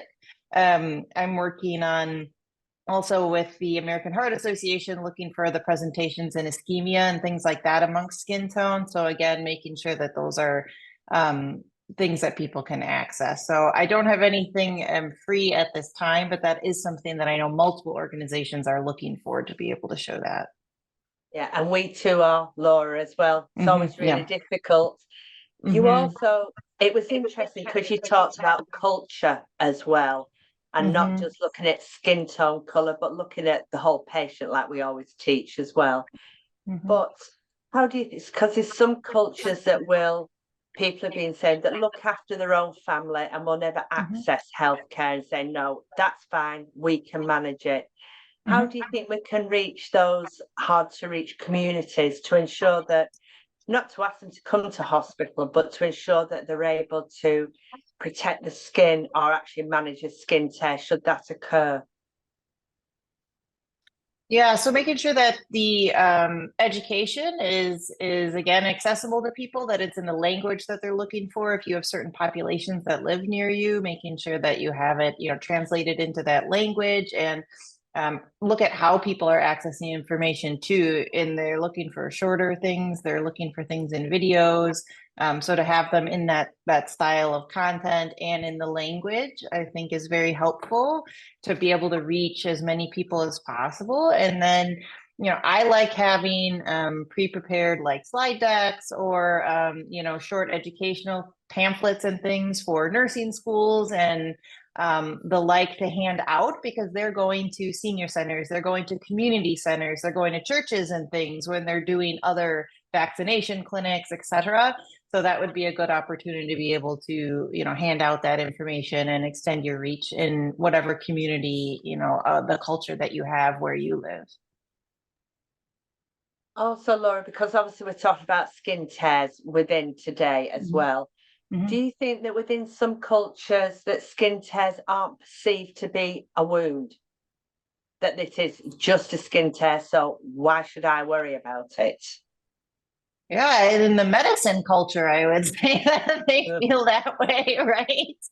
Yeah, but I mean, absolutely. So, and that gets down to just having, I think, good basic wound first aid and letting people know to protect general openings in the skin and that type of a thing to make sure that they're doing good basic wound care to prevent it from becoming complex and chronic.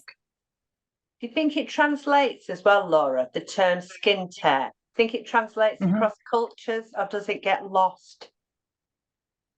I think it absolutely gets lost. So I've been working on translating some things into Arabic recently in terms of wounds. I'm a nurse practitioner, so I know those terms are represented in, amongst languages and things. And I think skin tear, you're right, is absolutely one of those terms that may not be translated well. Yeah, and it's difficult to try and think of a different term, I think, because for us, skin tear, it describes it. It's a tear on the skin. But like you say, maybe we need to think about, is there another way to describe this wound? And then that would heighten awareness across different cultures as well. And that would go into, probably sampling specific groups of people, working with interpreters, translators that, are aware of having a foot in both culture, both languages, and seeing, and then identifying those terms and going back to focus groups and things and saying, when I say this term, what does that mean to you, and evaluating what you've come up with. Laurie, do you know you've just offered now, don't you, to work with ISTAP to do this work? You have grants? We do it because we love it. But Sam, you've got your hand up. Yeah, just coming back to terminology, it's interesting. I just wanted to make the point that in some cultures that have translated some of ISTAP's work, they've actually kept the term skin tear and not tried to translate it, because that's maybe one way forward because if it doesn't translate. And also I've just noticed on the chat, there's somebody, Ayat Al-Zaid, is an Arabic speaker offering to help, I think.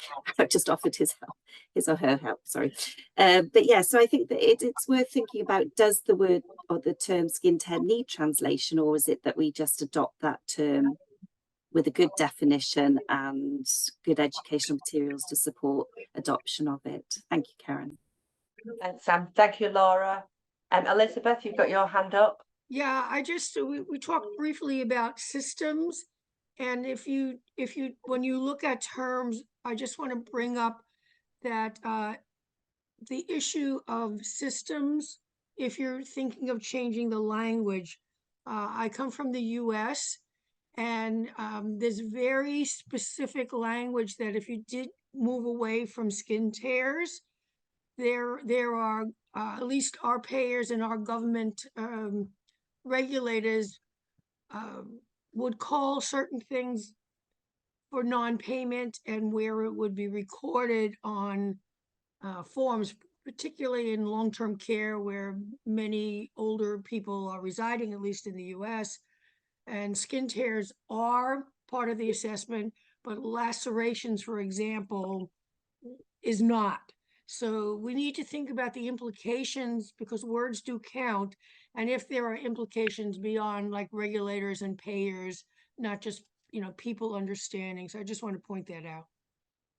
I think, Elizabeth, it's more about not changing the term skin tears, but having adjunct terms that people may recognise when you can't translate it into another language. Yeah. Correct. And the implications for regulators, at least in certain countries, okay? Yeah. And in fact, while I've got you and Gary here, I'm going to go on to your questions that are specific for you. Thank you, Laura. So Elizabeth and Gary, people thank you for your presentation. Excellent, really good, and nice to see you working in tandem as well, which is always good to see. But you've said that the elderly have a less acidic skin, which worries me because I'm getting very elderly now, so I'm thinking about my skin a lot. But are there any acid ointment to improve the pH for the skin barrier? Gary, I think that's probably I to like you. that question. Yeah, that's kind of my territory. Yeah, But good question. older definition is the difference between your age and 100. So if you're 75, it's 87. So, it keeps climbing.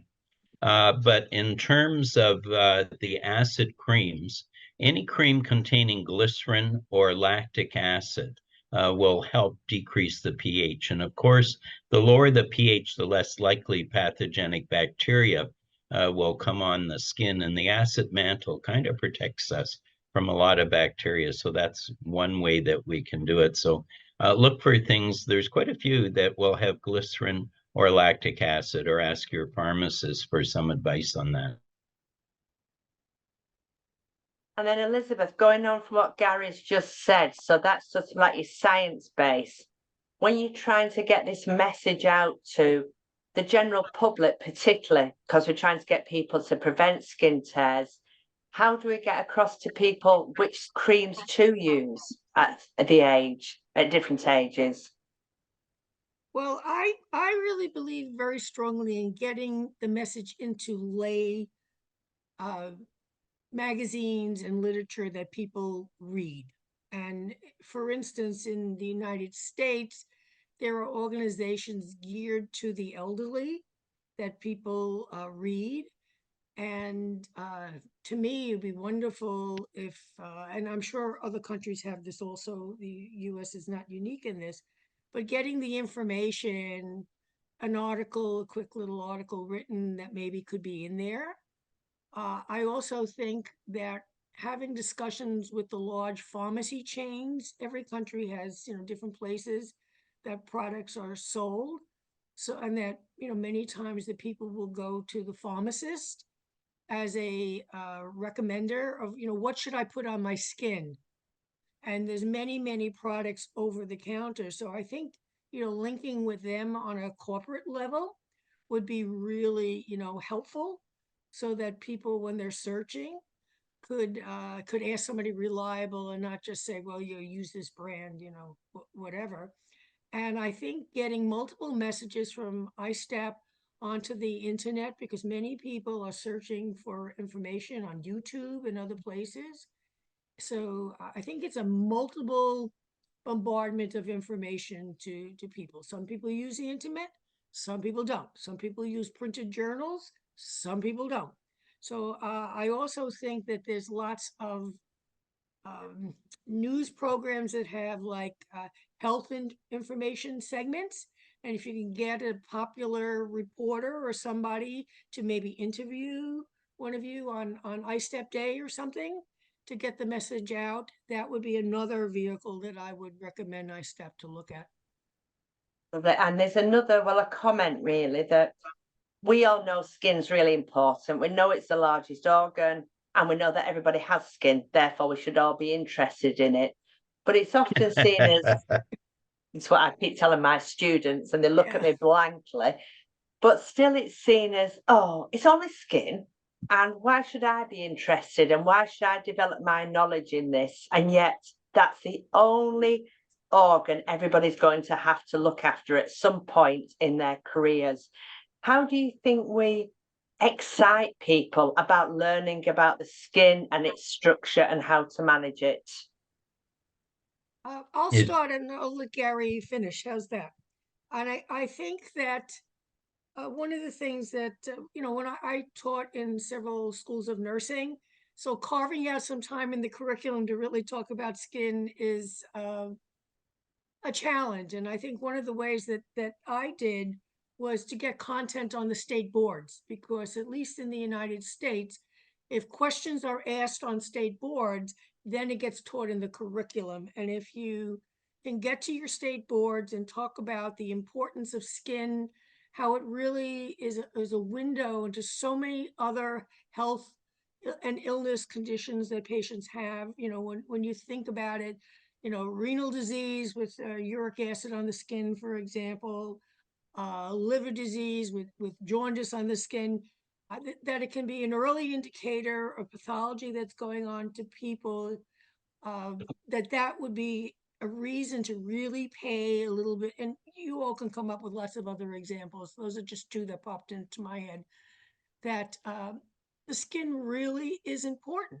It really tells you a lot about what's going on in the person, and and you may all disagree with me, but I think it's a quicker way sometimes to see some of the signs and then some of the more invasive and expensive types of ways to diagnose what's going on with patients. And then, of course, we all love it.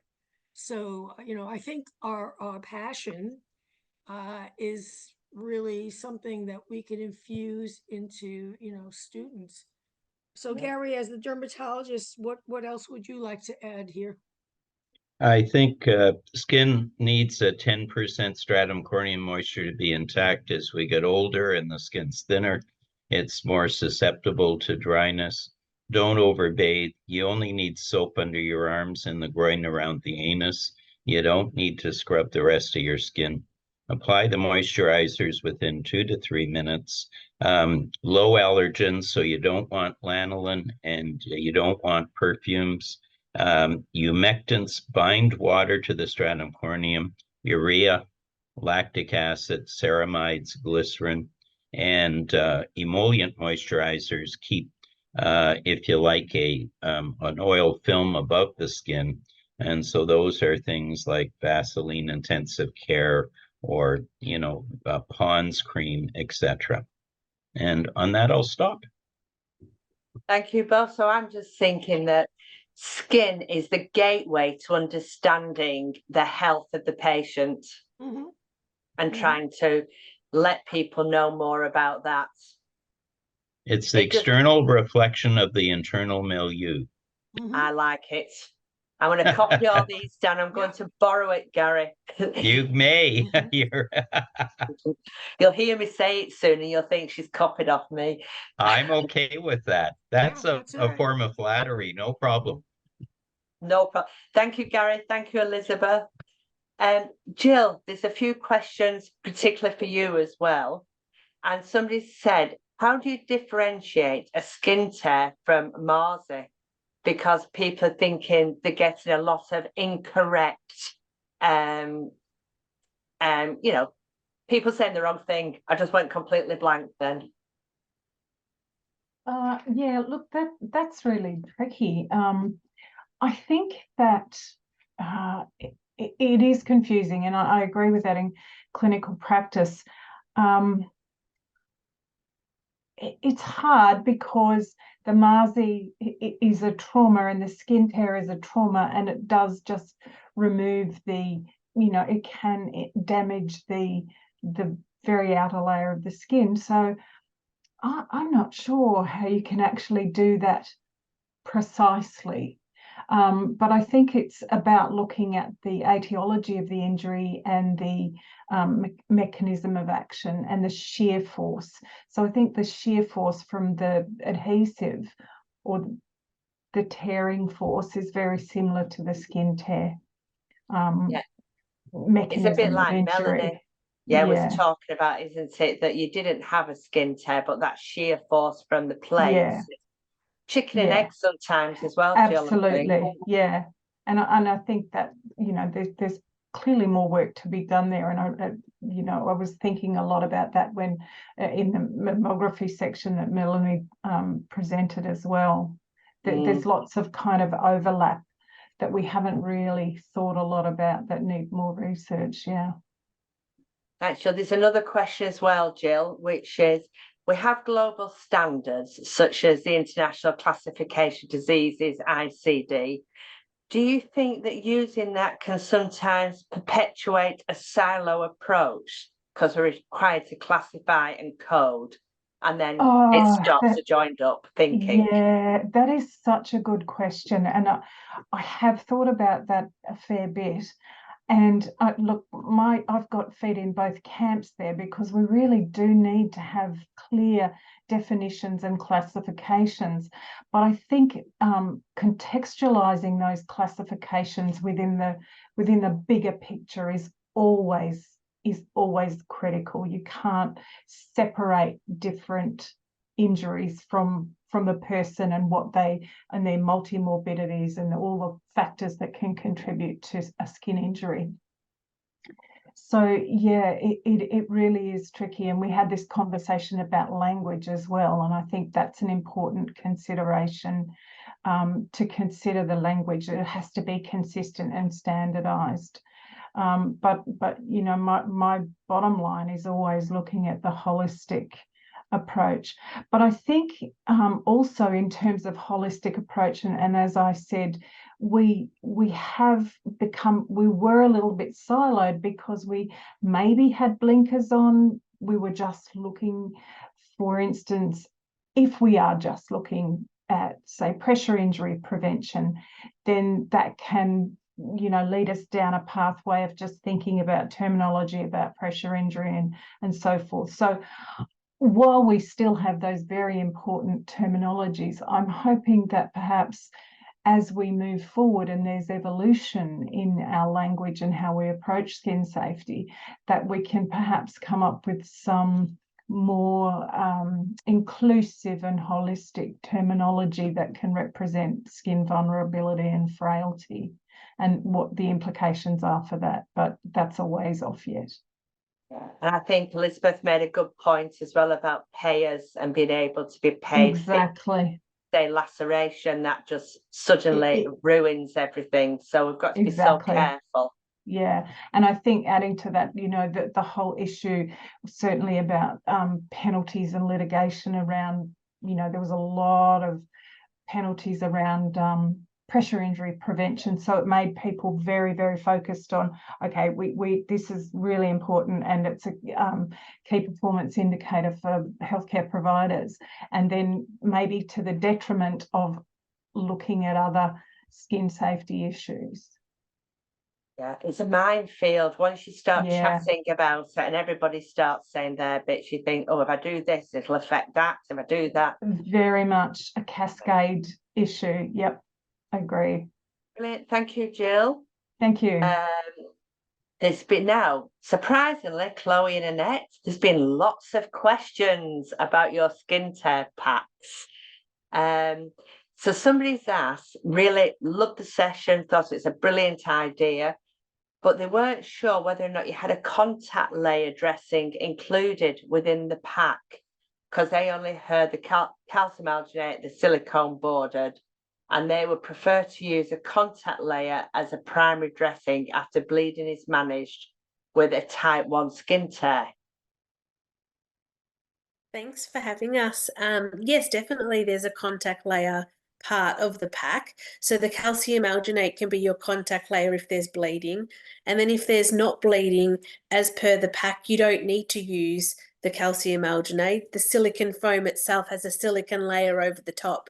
So that's an all-in-one contact layer. You don't need to add another dressing to it if you catch the skin tear when it's occurred, because we're not dealing with an infected wound. We're not dealing with any of those weird and wonderfuls just yet, hopefully with the right skin tear management, you prevent that. You prevent, as we've just been speaking about, the chronicity that can happen from not managing a skin tear right when it actually happens. So the idea is having the contact layer being the calcium alginate if it's bleeding versus if it's not bleeding, hence why it's in its own little sterile pack. You use the silicone foam, which is completely interfaced with silicone all over it, like the standard silicone foams that all of the countries have, to, I guess, let the body do what it does best and promote and protect that granulation tissue.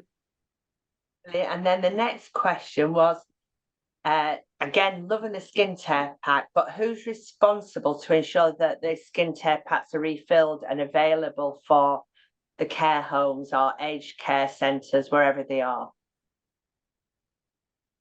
I think everybody. I think that, you know, it's you could essentially say it's a registered nurse's decision and or an enrolled nurse, depending on what country you live in.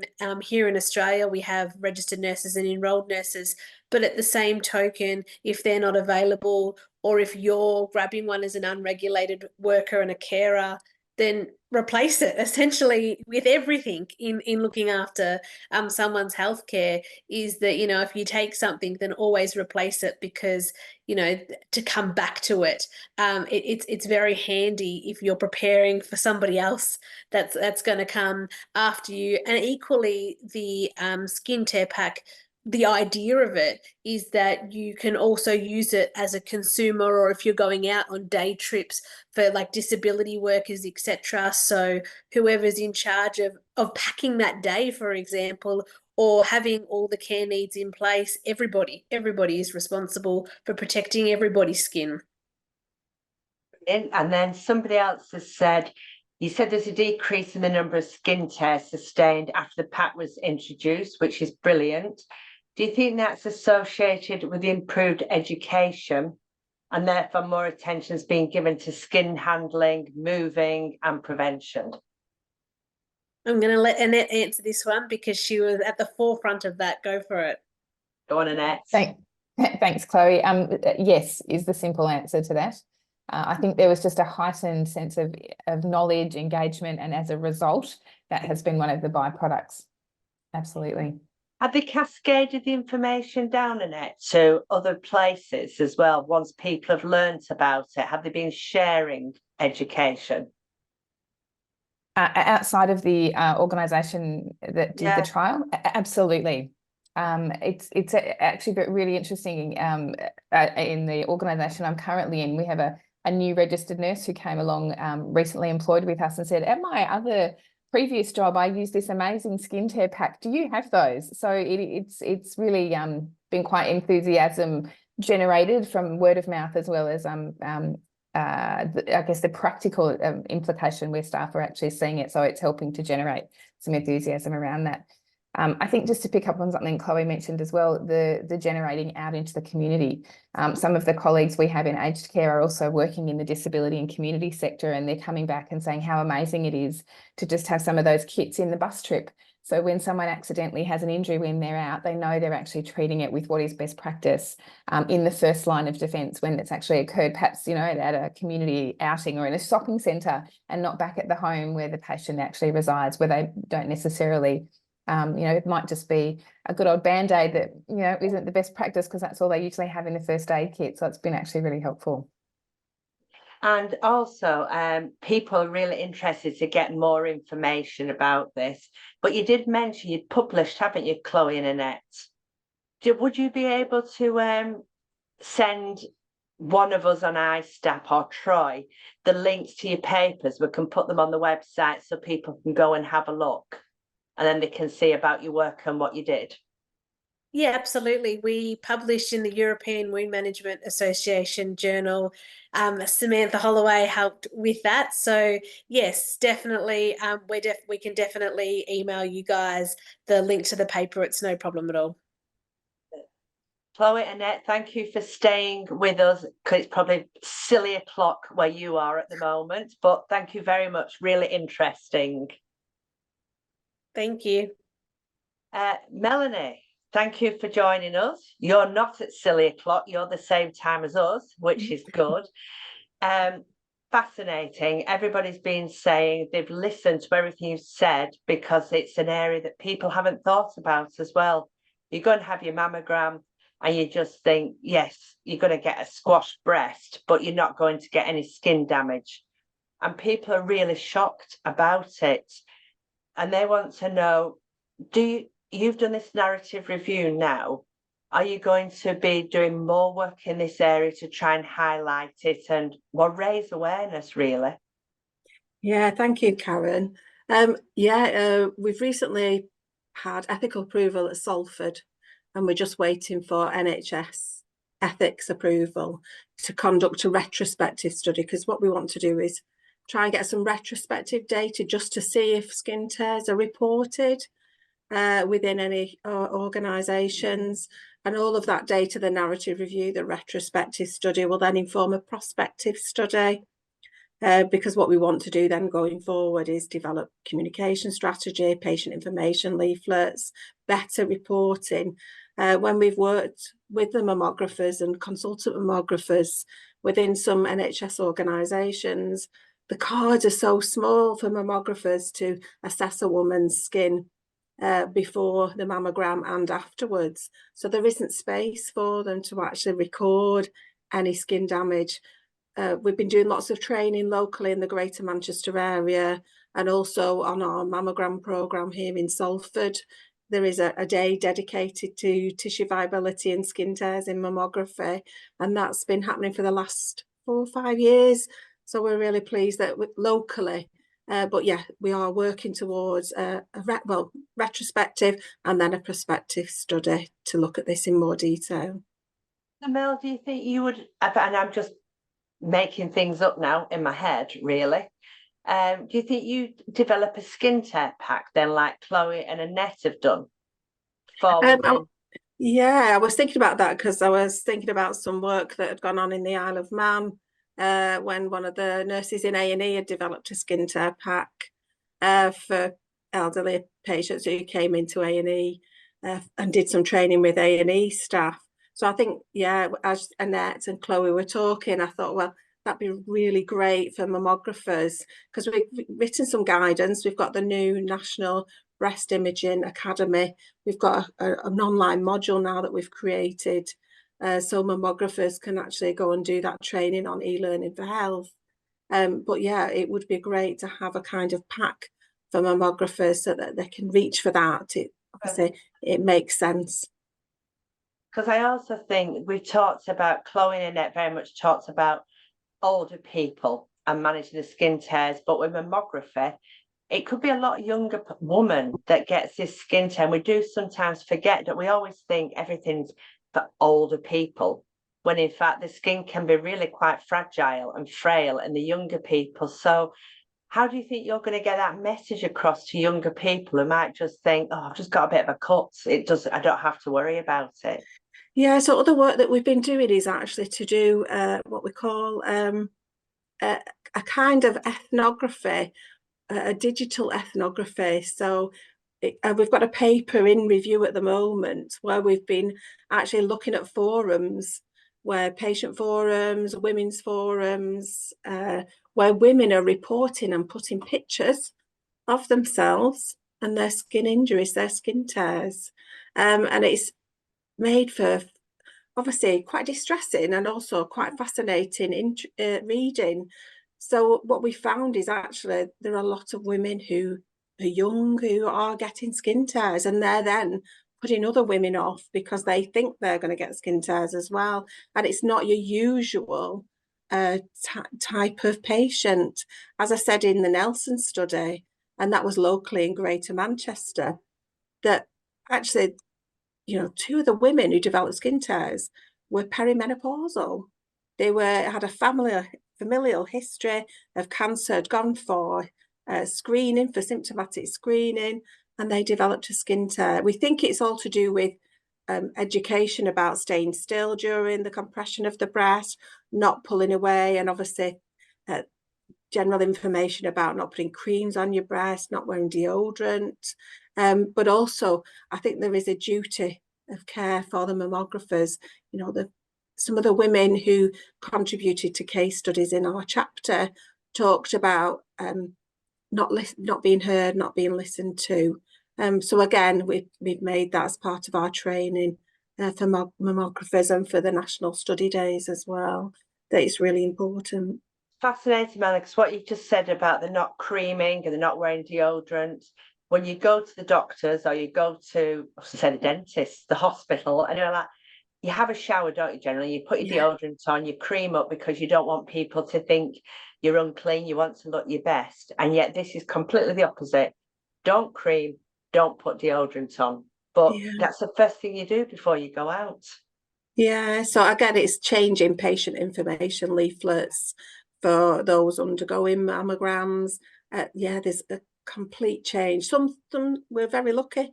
Some mammography units have already started to change their information leaflets, especially in the local area, or people have come on the mammogram course. They've started to change practice, but we do need some retrospective, solid data from our own trusts, and also then some prospective data to see and observe what's happening in practice. Melanie, thank you. It's something really new, and I've just noticed that it's now 5 o'clock UK time, so we've run out of time for all the questions. I've tried to do the major ones and join them together, but Sam and I will look at them and do some answers and put them up on the website.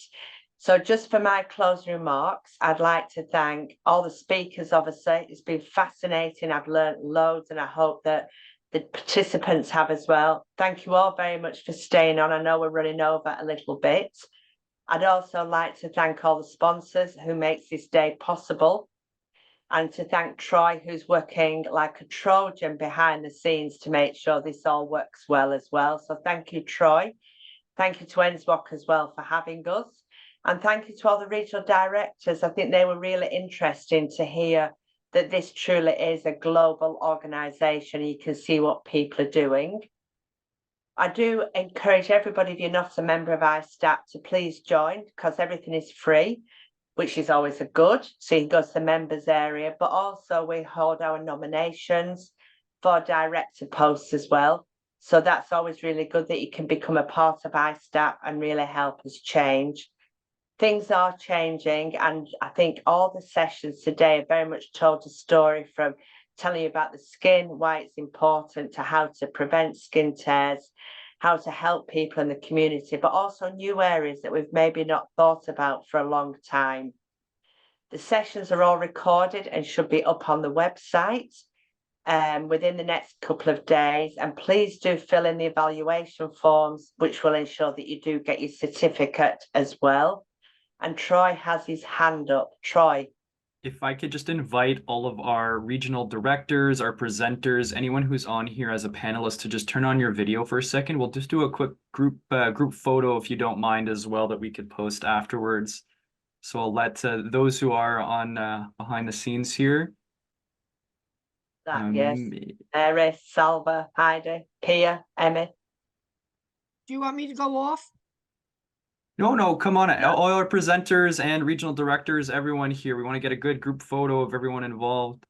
Awesome. We'll wait a few more seconds to see if anyone else is able to turn on their camera, for Pia, or I just think just Pia, if you are there, turn on your camera. Otherwise, we can. My camera is blocked. Here, let me fix that for you. That's my fault. Let me fix that for you.